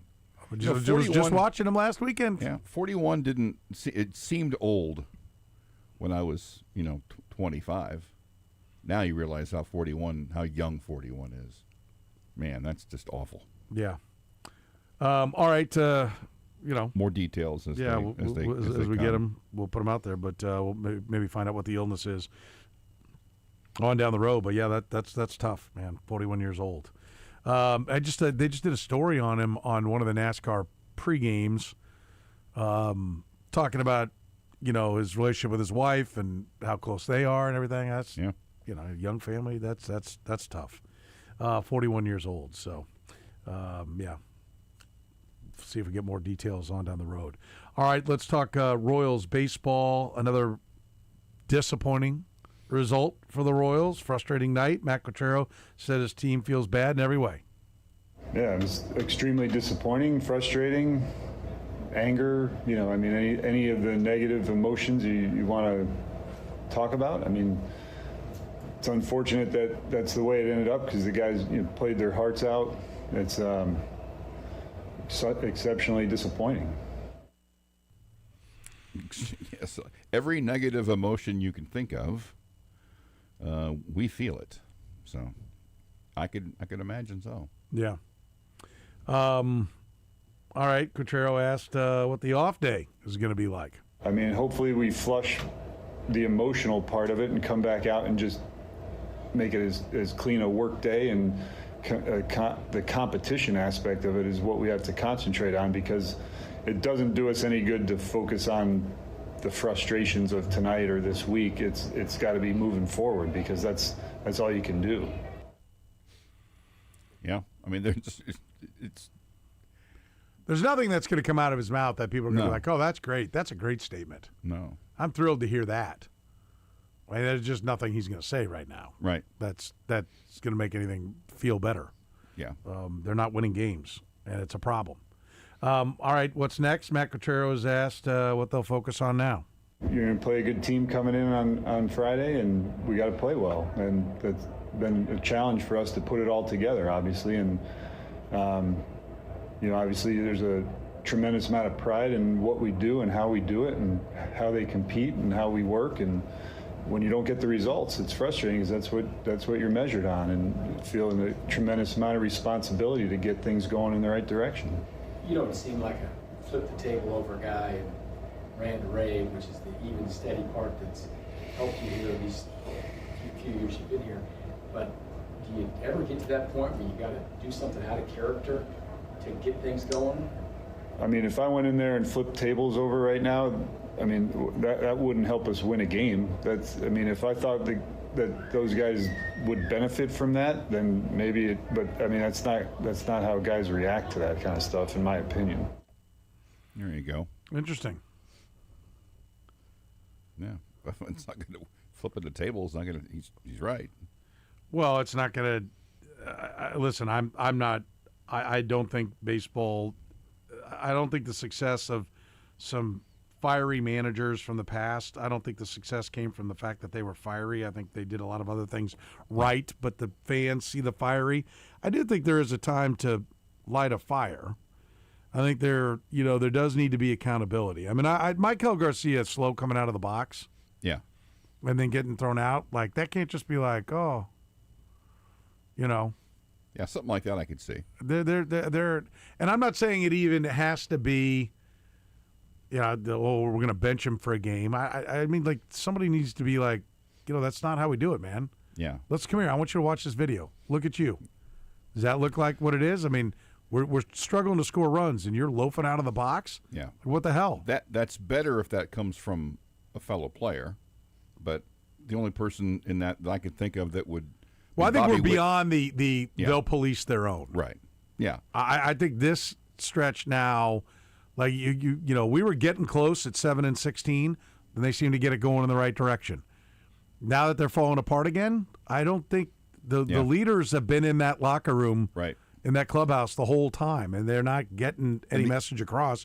So now I think it is on management. Yeah, and the only guy who has that personality type that you think would do it might be Vinny Pasquantino, but how much he's not playing well enough to be the guy when to do do that right you now. get a 600 OPS, you can't be the guy cracking skulls. All right, he was asked. Matt Quintero was asked, what did he tell the fans? I mean, the fans are into it. When we play well, they're into it, and that's what we need to play well to get their support and understand that we will be better. I mean, I have no doubt about that. It feels like a tough road to hoe, but it's one game at a time, and I think that's what the fans appreciate about the way that these guys play. That they get after, they compete. And that's we want to play well for our fans, and it stinks when we don't. Again, very much. I mean, I don't know what. There's nothing he's going to say that's going to make anybody feel any better. So it's road to hoe, by the way. Yeah. Oh. Everyone says road to hoe. It's a tough row to hoe. It's gardening, farming. Just a point. I'm trying to educate people. Did you know it was road to hoe? Road to hoe? Never occurred to you? Never concerned me. Never concerned. It doesn't really concern me. I just thought I'd toss it in there. I'm an elitist. What can I say? Mm-hmm. Grammar elitist. If you need some attention, just let us know. I don't need attention.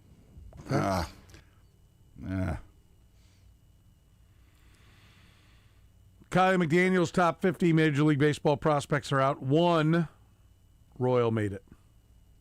Guess which one? Is it Churio? Nope.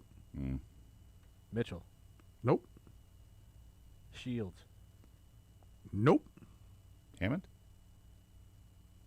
Josh Hammond.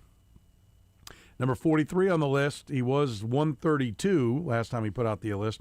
Here's a quote from him. Hammond was my, quote, how did this guy last that long pick in last year's draft? The early returns back up my befuddlement. Hopefully Hammond has the same success as Kevin McGonigal, who lasted longer than I thought in the 23 draft. That'd be nice. Yeah. His overall top 10 for the Royals, Josh Hammond 1, Kendry Churio 2, Blake Mitchell 3, David Shields 4. So you guys ticked off the right guesses until you finally got there. Sean Gamble is at 5, who's not hitting at all. That seems puzzling. 6, Angabel. It might be Angabel. Angabel Gomez. I've been meaning to look that up, and now I'm going to. Center fielders in rookie ball. Carson Rocafort, center fielder in Double-A, is 7. Ramon Ramirez, catcher in High A, is 8. Michael Lombardi, 9. And Justin Lampkin is number 10 on his prospect list. So there you go. I'm excited. Same. I do like some of the young talent Yeah. there. Basketball. I would love it if Hammond Yeah. jumped out of the gates like McGonigal. And that doesn't tend to happen even for the most promising Royals. So would one guy just come out and just go ape? It would be nice to see someone hit the ground running here. Bobby Wood Jr. did for the most part. He wasn't full Bobby Wood Jr., but he was still a very productive player when he started. But I'd like to see a couple more like that. Spurs rookie guard Dylan Harper suffered a right hamstring injury in the third quarter of last night's loss to the Thunder. The Spurs are starting to rack up the injuries, so we'll see where that goes. Thunder did lose Jalen Williams. He's being evaluated and is being listed as day-to-day with a left hamstring injury. So, both teams feeling the effects of the first couple of games. Cavs and Knicks tonight. We've got the Knicks 5.5-point favorites at home against the Cavaliers, and then we've got game 1 of the Canadiens and Hurricanes. The Hurricanes are minus 205, so they're a pretty heavy favorite. Kurtis would love to see Montreal and Colorado. We will undoubtedly get Carolina and Vegas. That's what it's going to be. Mm-hmm. We'll take a break. We will get David Lesky in the program. I like that. Yes, from Inside the Crown. His great work. If you're a Chiefs fan, make sure you check it out. We'll take a break. Come back, talk Royals baseball with David Lesky next. The program with Soren Petro. I have a giant man crush on Vinny Pasquantino. Weekdays from 2 to 6 on Sports Radio 810 WHB. All right, listen, my guys at Art and Frame Warehouse are Kansas City's best when it comes to framing your sports memorabilia. Whatever it might be, maybe it's a jersey. Those jerseys can be a little bit pesky. You ever seen a bad one? See a lot of bad framing jobs where the jersey's all sagging down and all wrinkly. Art and Frame lays it out perfectly, making it look smooth and perfect. And they do it without poking a hole in the jersey. A lot of places will do that. They just poke a hole in it. Basically, it damages your item. It lessens the value of it. Art and Frame always protects your items. So if you happen to have that, famous quarterback's autograph on a jersey and you don't want it messed with, take it to Art and Frame. Don't have it just sitting in some box. Display it beautifully, perfectly. Art and Frame Warehouse, Kansas City's best. 92nd and Metcalf, locally owned and operated for more than 25 years. They are pros when it comes to jersey framing, sports memorabilia of all kind. You get gallery quality craftsmanship, but you pay the warehouse prices. They can buy in bulk like those big box stores do. That's how they keep the prices down while doing a much, much better job of framing. Don't settle for good enough. Get it done right with Art and Frame. Mention 810. You can get major discounts on sports memorabilia and custom shadow boxes. Check them out online at framekc.com. That's framekc.com. Art and Frame Warehouse. Protect your collection. Hi, this is Kevin Harlan, and I'm here with Rob Side at Rob Side Ford. Rob, I smell a grill. What's cooking? Kevin, the grills are fired up, and so are the deals. Right now at Rob Site Ford, it's the Ford Employee Pricing Sales Event with the best deals we've had in the past 12 months. Now that's saying something. What are we talking? Employee pricing on virtually every new Ford on our lot, plus even more dealer discounts on top. So how hot do these deals get? Up to $17,500 off brand new F-150s at Rob Site Ford, plus huge savings on Expedition, Explorer, Bronco Sport, Bronco, and more. Wow, that's 5 alarm hot. Exactly, and unlike Kevin's Burgers, these deals are coming out juicy. All right, I walked into that one. Shop Rob Site Ford, Kansas City's top-rated Ford store on Google. 4.8 stars and nearly 3,500 reviews. Rob Site Ford, 135th and State Line, or robsite.com. Buy right, Rob Site. Spring storms are on the way. This is SSJ, and now's the time to call Brian Donegan and his team at WeatherTech Renovations and schedule your free roof inspection today. Call WeatherTech Renovations at 816-988-8957 or online at WTRenovations.com. Graduation season is here, so celebrate your grad with La Feta Italian Delicatessen. Pick up rocket sandwich trays on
Yes, let's talk some Royals baseball with David Lesky from Inside the Crown. He joins us here in the program. How are you, David? The Royals can't lose today. So hang on, let's try it with the mic on. Oh. How are you, David? The Royals cannot lose today. That is right. It's a better day than most of the last. I choose to view it as if I just say they had a doubleheader today and they split. Why not, right? Give them a win. Yeah, that's fine. We'll take it. And that puts us 2 games closer to the end of a miserable season. Oh, damn. No. It could get better. It could. It won't. I'm of the opinion last night was it for me. Being swept by a Red Sox team that was a half game behind you at home, where you had been playing better baseball, as we talked about before they came home. They were 13-10, I think, at home, and 7-17 on the road.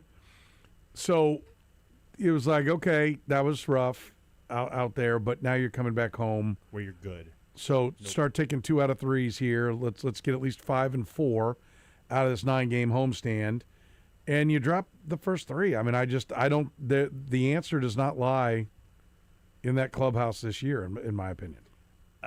Yeah, it's hard to think that it does. And they've had some issues that are out of their control, right? Like they've lost their number 1 starter. They've lost their 3.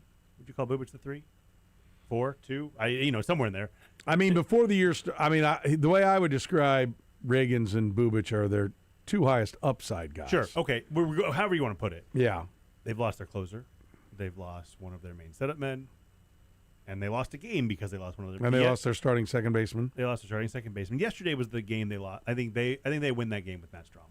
We had this on our Kaufman Corner podcast. Like, are we not giving enough credit to the injuries? Yeah. Are the injuries? I think the answer to that is yes. I don't think that's the whole reason, but I think it is yes, because I think it's like, okay, Jonathan Indy is out.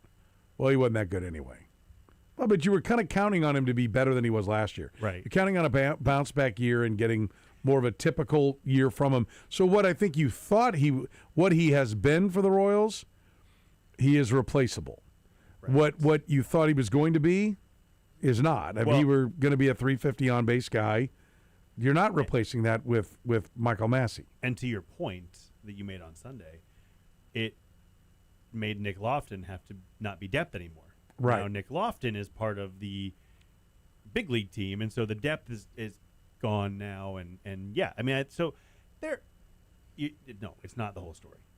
and note, every team has injuries. You got to deal with them. Some teams are worse than others. I mean, the Tigers are now a half game behind the Royals, but look at their roster. They're decimated. They're last year's Royals. Honestly, their pitching staff, everybody's out. I mean, Seaboldt might be back in a couple weeks, 3 weeks, whatever. But Mize just got back. But they're starting 5 that they thought they would have on opening day. It's May 20th? May 20th, and they've all already been on the IL. They are in a world of hurt. And they're 20-31. I think the Guardians won today, right? They finished that sweep, I believe. I think so. I think so. I think I saw that. So I believe, if I'm wrong, they're a half game ahead of the Royals, actually. But so yeah, every team has injuries. Yeah, 3-1. Okay. But I mean, look, the Royals. These have been some big injuries. We talked about how bad Carlos Estevez being gone and being bad before he was gone impacted the bullpen because they didn't have that anchor. Well, the bullpen got better when Lucas Erceg became that anchor. Well, now one of the guys behind the anchor is gone, and Steven Cruz had to pitch the 7th. Was it 7th? 8th? I don't know what inning it was. Doesn't matter. 7th. 7th. Okay. And he gave up the 2-run homer. Well, Matt Strom or Daniel Lynch is pitching that inning. Maybe they do. Maybe they give it up. I don't know, but I think they're less likely than Steven Cruz. So, I think we can unequivocally say they lost a game because of the injury, for sure, yesterday. So yeah, I think that's a big deal, and I do think that there is a path back, but some of it is players playing better, which we're 50 games in. Yeah. At what point do you say this is just what they are this year, and that's a problem? Vinny Pasquantino and Salvador Perez not playing at a higher level. Although Salvi, since he's been catching again, which lends credence to that it was the hip all along, which then makes you angry at the organization for not just putting him on the IL. He's hit really well since they started catching him again at the beginning of the White Sox series. And he has, I don't have the numbers in front, I had it earlier, 3 300 something, 360 on base. That's with 2 walks the other night, which was bizarre. And Just 5 un-Perez-like. very un-Perez-like. 3 homers, 560. He didn't mean something to. slug. No, it was a total accident. He looks at Ranger Suarez and went, "You're getting fined for this." But he's been really good. Now they're also 1-8 in those 9 games. So Can I point out that, like, when you go to the 26 Royals on Baseball Reference, and if you don't ever go to this site, there's a thing where they give the top 12 players. Like, when you go to the organizational site, it gives like the top 20 players of all time, based upon their version of WAR, wins above replacement. And when you go to the 26 season, it gives you the top 12 by WAR. Number 11 is Elias Diaz. Okay, where do you think Salvi is? I don't think he's on there. He does not make the top 12. He's Elias Diaz is listed as 11. Salvi, even with his hot streak, has not cracked the top 12 yet, according to Baseball Reference's WAR. Yeah, it's not ideal. I pulled it up so I can cheat now if you ask me another question. But, No, that's it. but there are 2 catchers on there, so at least there's that. 11 and 12 are Diaz and Jensen. Salvi's WAR is a -0.2. Which is actually an improvement because I think it was -0.4 a couple weeks ago. Nice. So things are looking He's up. going in the right direction. Yeah. He can see the sky. In a 30 and 100. You can see replacement level. Last year, with a 30 and 100, they had him as a 0.4. Yeah, his defensive shortcomings, which I don't think Baseball Reference knows how to deal with the ABS stuff yet. Because I think that's a positive for him defensively, but also keep in mind he's DH. It's like a version of pitch framing. Yeah, in a way. And I don't think anybody knows how to deal with that just yet because it's been around for 8 weeks, so it's hard to know for sure. But he gets dinged quite a bit, which whatever. I wonder. I haven't looked. I'm wondering what his Fangraphs wins above replacement is. I think it's higher. I just don't know how much. I guess where I'm going is, like, he's not like the injuries are part of the issue, but part of the issue too is Salvi's not playing great. Right, and he absolutely has not. And Vinny Pasquantino has not been hitting great. I mean, so you compound that. If those guys were clicking along, then you have the injuries. Okay, you can overcome. But they and to which to me is like the conversation to be had now is, they're clearly headed towards selling. Sure. I mean, I know as an organization, you prepare and try to win your next game. That's what you got to do. But if we're to look big picture, I think right now reality is outsiders would have to look at this and be like, the season is getting away. Yeah. Or in my opinion, is gone. I don't see them coming back from it. I hope I'm wrong. It'll be great to be talking about it. I know there's plenty of games to do it, but I think, you just get to a point where you're like, this mix isn't working. And then the question for me then becomes, is there any reason to believe that this mix can work next year? Or should this be listen, in a miraculous season with almost no injuries and Bobby Witt Jr. having what right now looks like might be his career year, you got to the playoffs. But we will now have 2 more seasons of this group, and that they didn't go to the playoffs. Mm-hmm. And so after 2 years, you don't get to be, no, that's who we were back then in 24. Well, now you're 3 years older. And so why would you think that 27 is going to be the year that you get back to being 24? Right. Yeah, agreed. Which, the problem, I actually have started writing about this for tomorrow already, but part of the problem is, okay, so you want to make some moves. But if the guys you want to move were playing better, you'd be winning. And if to get value, they need to be playing better. And so it's one of those, so you want to trade Vinny Pasquantino, let's say, and say Jack Caglione, you're the first baseman, you're going back to your natural position, all that. Are people trading for Vinny? Are they going to give enough value for what he provides for a guy hitting sub 200? Not right now. Right. And so, but if he gets the deadline, if this is where he is at the deadline with 60 more games, whatever it is he going to get value back that you can? I don't think you can make that move. And so to wholesale change the roster, I think would be very difficult at this deadline. the caveat with that is if Bubic comes back and he doesn't seem worried, and he pitches well, he can bring back a fair amount. Michael Walker could bring back a fair amount if you're willing to make that trade. I don't know if they are. They should be willing to at least listen and maybe even make outlandish offers. And I don't care if they make a call and they say, hey, we want your number one prospect for Michael Walker. I want them to make that call. I want them to be told, no, you can't have this guy. That could change the course of things. But who else are they going to trade? And that's what I'm right about tomorrow. Is there's the options to trade are to rebuild the team, to really rebuild the team to win next year, because they have a core in place that theoretically should be the core of a winner. You would think with Witt and Garcia, and you'd hope Caglione and Jensen offensively, and you hope Reagan, you hope, Cameron and all these guys. I think that you've got like the basis of a good team, but maybe you need to reconfigure the stuff around them and maybe change the core out a little bit with Pasquantino and whatever. But it's tough to make that trade at the deadline because they're playing so poorly, and that's why they're not winning, and that's why they're selling. Yeah, I don't know that it has to happen at the deadline, though. Sure. I mean, sure. They've got the whole year to play better and look more like something that would be coveted outside, and then you can make the deal at the end of the year. Absolutely. No, I agree. But as for sellers during the season, it gets tougher. And then you start to wonder, too. But I'm not even right now. I'm not even worried about who it is. I think they need to identify who they are. Yeah. And I think you got to be accurate. And that's where I'm like, just this. Well, we're not scoring runs. Right now. It's like they keep talking like, well, we're in this phase. Well, when you and I will point to it as well. Well, after such and such date last year, they actually were one. Yeah, but overall last year their offense sucked. They were still bad.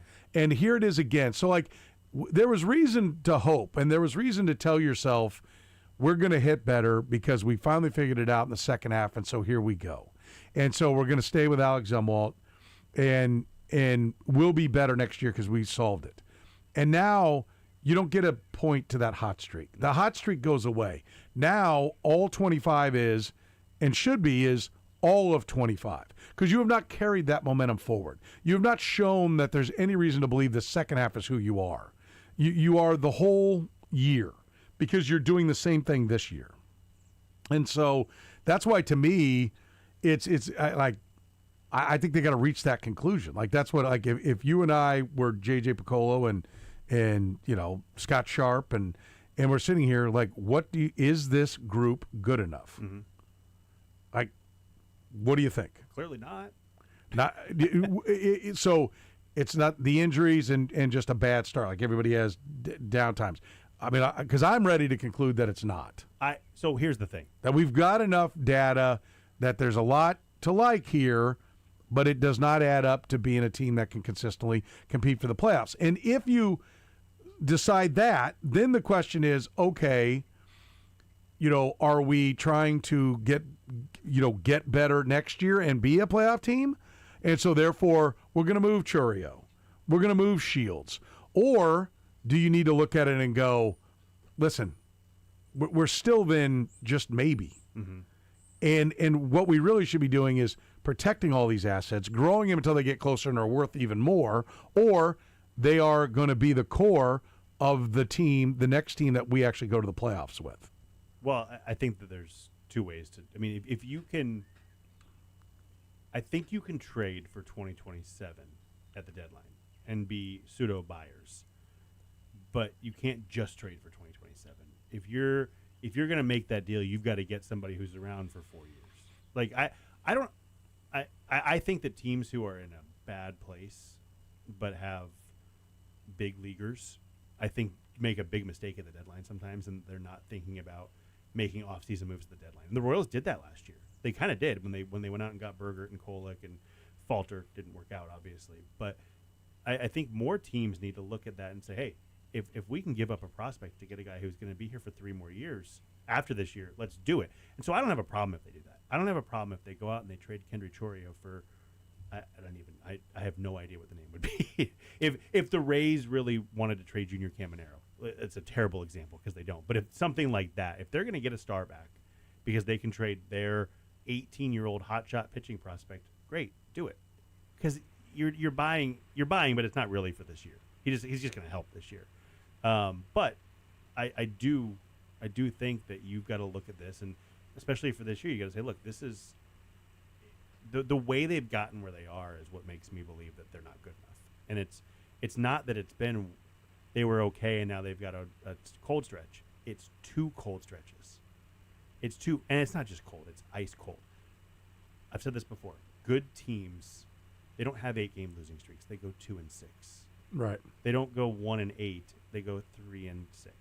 You know, they get extra wins along the way. This team is clearly not a good team because they have these losing streaks that good teams avoid. I'm not saying that they might end up. Look, if they keep things together and they win 79, 80, 81 games, it won't surprise me. You know, they believe in the roster. It's just a matter of they're very streaky. It's if they get hot last, they might get up to 78, upper 70s, low 80s. I could see it, but at this point, think about what they have to do to make the playoffs. If you say 86 wins, that's 66 and 46. Do you see this team going 20 games over 500 over 112 games? No, and that's why that would be an upset. And that's exactly why I'm like, okay, last night was it for me. Yeah. Like we've reached it. Like I said, a team that was worse than you came in and just swept you. Yes. You're at home. There was every reason for it to start getting better. It didn't get better. It actually got worse. And so therefore, I don't think you're capable of doing what it takes with this group. I think the way they lost too. I mean, Monday was whatever. It was just a loss that happens.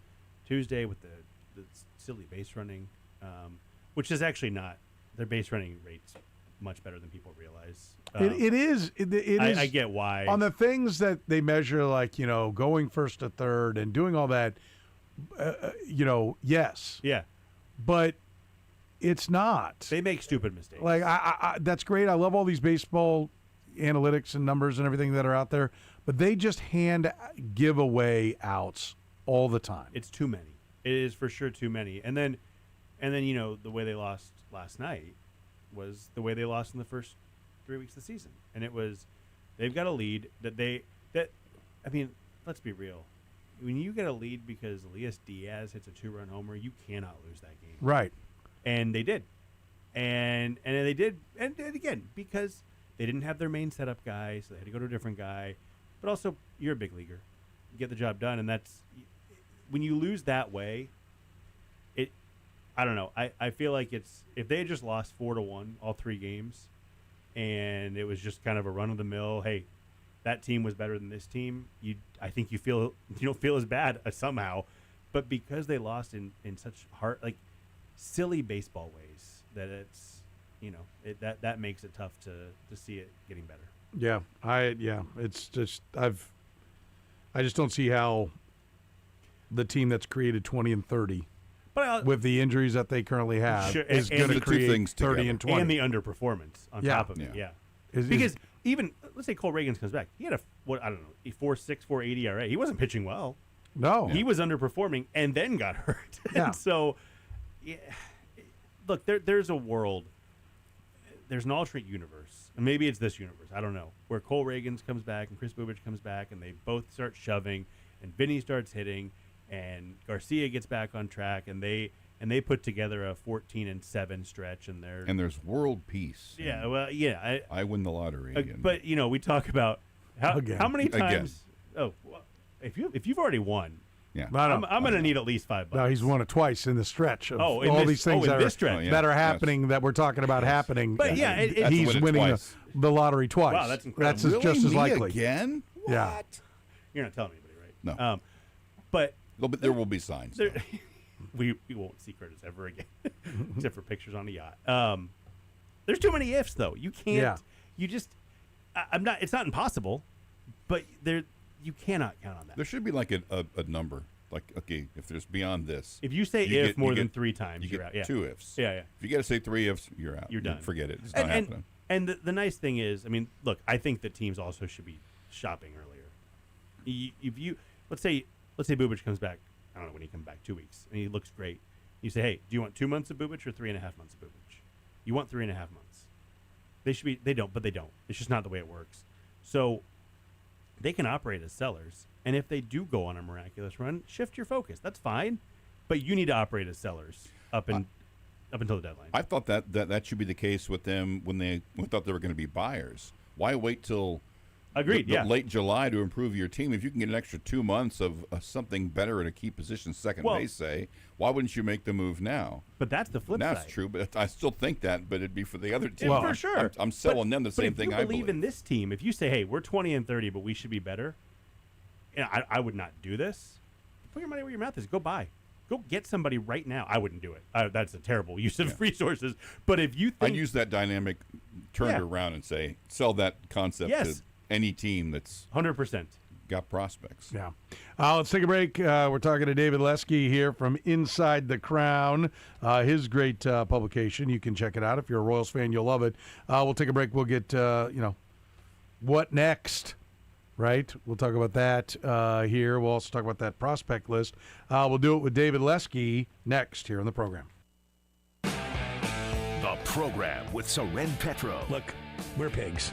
So let's get to it. Weekdays from 2 to 6 on Sports Radio 810 WHB. Listen, I had a gentleman stop me the other day and say, hey, I want to thank you for talking about Jocelyn's jewelry. He said, I was in there, needed to get a gift for his wife. He said, I was like, I hear Petro talking about this all the time. I'm going to go check it out. He said, you talk about how friendly they are, how knowledgeable they are. He said, I always thought you overdid it. He goes, I think you might be underselling it. The customer service is fantastic. Jocelyn's Jewelry really cares about your business, right? That's what they want. They don't want your money. They want your business. They want you to be happy coming to buy your jewelry at Jocelyn's Jewelry, just like me and my family do, right? When we got a jewelry gift that we're looking for, like a confirmation necklace was what we were buying last time, we go to Jocelyn's Jewelry. Right there at 95th and Antioch, the southeast corner. You can find them online at joslinsjewelry.com. You've got employees that absolutely know the jewelry business forward and backward. They know everything about the rings, everything about all the jewelry that's in there. Plus, they're constantly getting new items into the store, so you've always got a great selection. It's always a great time to get to Jocelyn's Jewelry. Engagement season, yes, that happens for a lot of people this time of year. Gary's got almost 1,000 engagement rings to choose from. Yes, he does. And everything you need for birthdays, like those birthstones, hundreds to choose from in each birthstone. Maybe a tennis bracelet, pearls, maybe stackable necklaces, diamond stud earrings, whatever it is you need, they've got it at Jocelyn's Jewelry. Plus, he's happy to do repairs. He's done thousands and thousands of repairs. He's also happy to give you an appraisal on anything you need, like for your homeowner's insurance. Make sure everything's covered. He's a true jeweler. Voted the #1 jewelry store in Kansas City for a reason. Ingram's Magazine said that. You can find out for yourself. Just get to the corner of 95th and Antioch, right? The southeast corner of 95th and Antioch. You can find them online at joslinsjewelry.com. Jocelyn's Jewelry, the gold standard in fine jewelry. Did you know that you can recognize outstanding teachers and students in our community by nominating them as Blue KC Sporting Samaritans? Blue Cross and Blue Shield of Kansas City is proud to recognize these individuals who make the community a better place to live, work, and play. Our education system is a pillar of the KC community, and our teachers and students are vital to that success. Don't miss your chance to celebrate these wonderful citizens. Just go to bluekc.com/nominate Sporting Samaritans. That's bluekc.com/nominate Sporting Samaritans. It's been life-changing. It really has. Went up to CQC Kinetics. I could feel the difference the way I got out of bed. I could feel the difference throughout the day. I could feel the difference while I was playing golf. Let's rewind. That's an elated QC Kinetics patient, David Smoke, a very active TV and radio sports personality who loves to run and golf. I started to notice some aches and pains, an aching, throbbing pain in my right hip. I didn't want to get cut on. I've had MRIs, and it showed no structural damage. I've tried the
All right, the La Feta Delicatessen, end of the hour answer. Major League batting average right now, 241.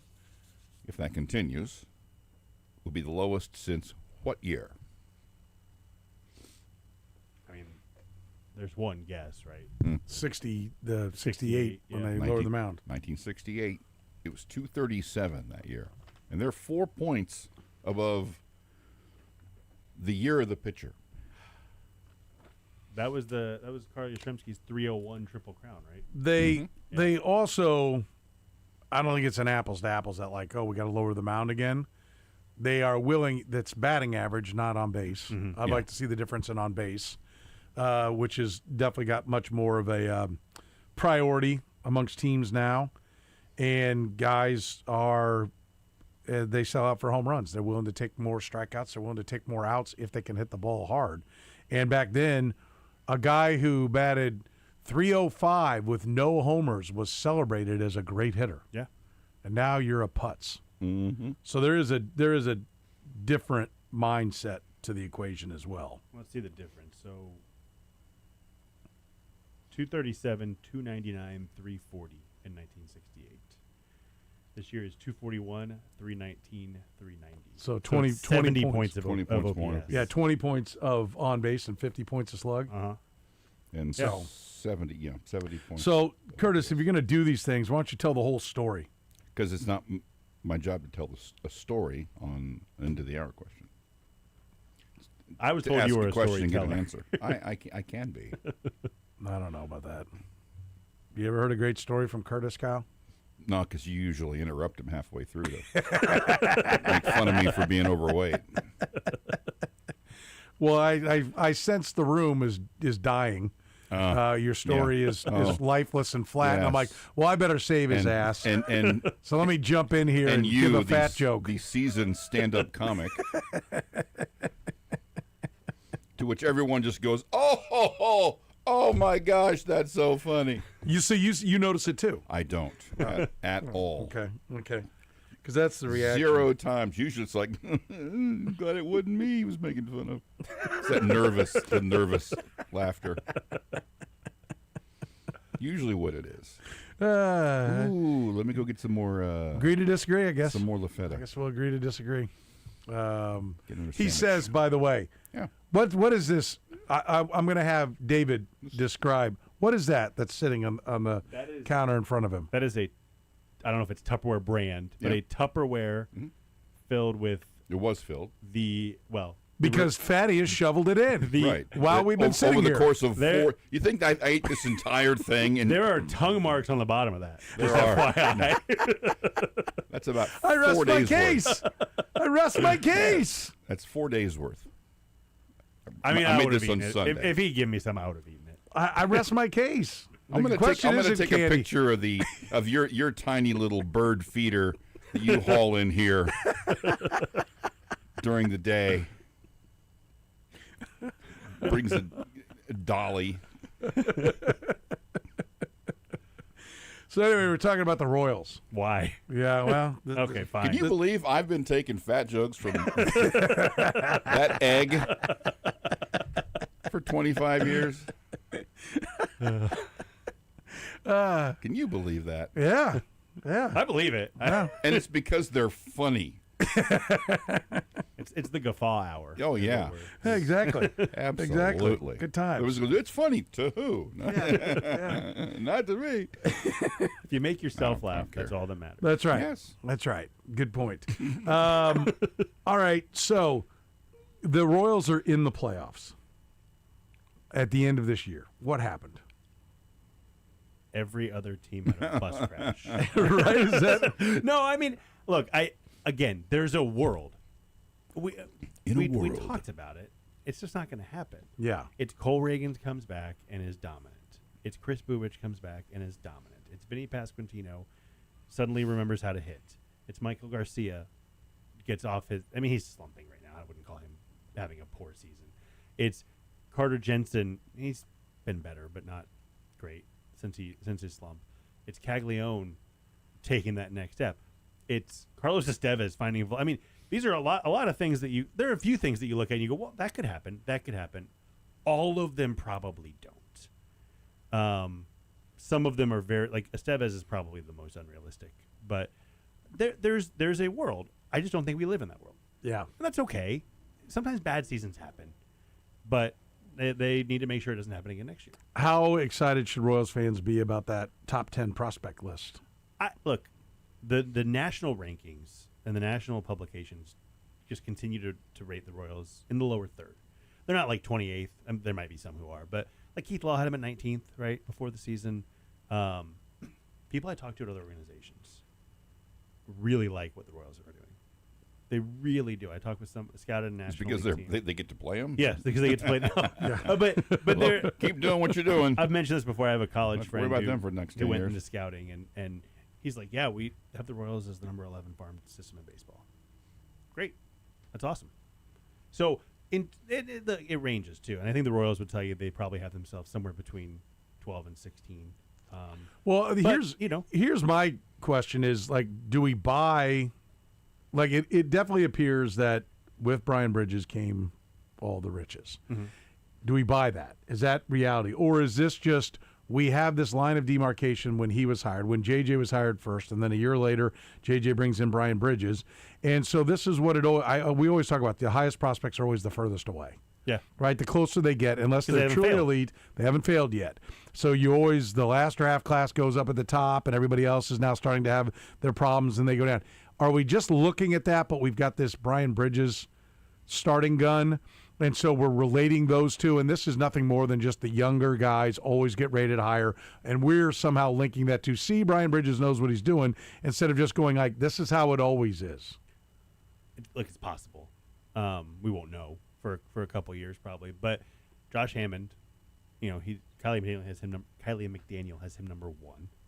He's performing. For the Royals, yeah. For the Royals. 43 overall. He's performing. It's not just, he was drafted last year. He's hitting. Henry Churio is pitching well. David Shields, he got lit up in his last start, but he's pitching well. Blake Mitchell, the average is down, but the average has actually crept up over 200 now. It's like 220, I think, something like that, which seems low, but it was 170. But and he's hitting for power. And the on-base is high, too. The on-base is high. Lampkin yesterday had a great start in Double-A. He's at Double-A already. Michael Lombardi struck out a bunch of guys that they're actually performing, which it's minor leagues, we'll see. But the conversations I've had are very positive about the Royal system right now. Okay, so there's belief in that, and I think that's important because you need to know that they're doing the things they need to do for the long haul. And I think it is. It may have been that we may look back and be like, 24, worst thing that could have happened. Yeah. He just put the expectations way too high. That this has been a long-term rebuild, and they did a nice job of supplementing at the big league level, and they were so good, it worked so well, and everything went so perfectly injury-wise that now we've got these false expectations every year, and we just need to be patient, and eventually they are going to be the Brewers. Yeah, hopefully. That's the plan. Yeah. Yeah. David, you're the man. We appreciate it. We'll talk to you next week. Sounds good.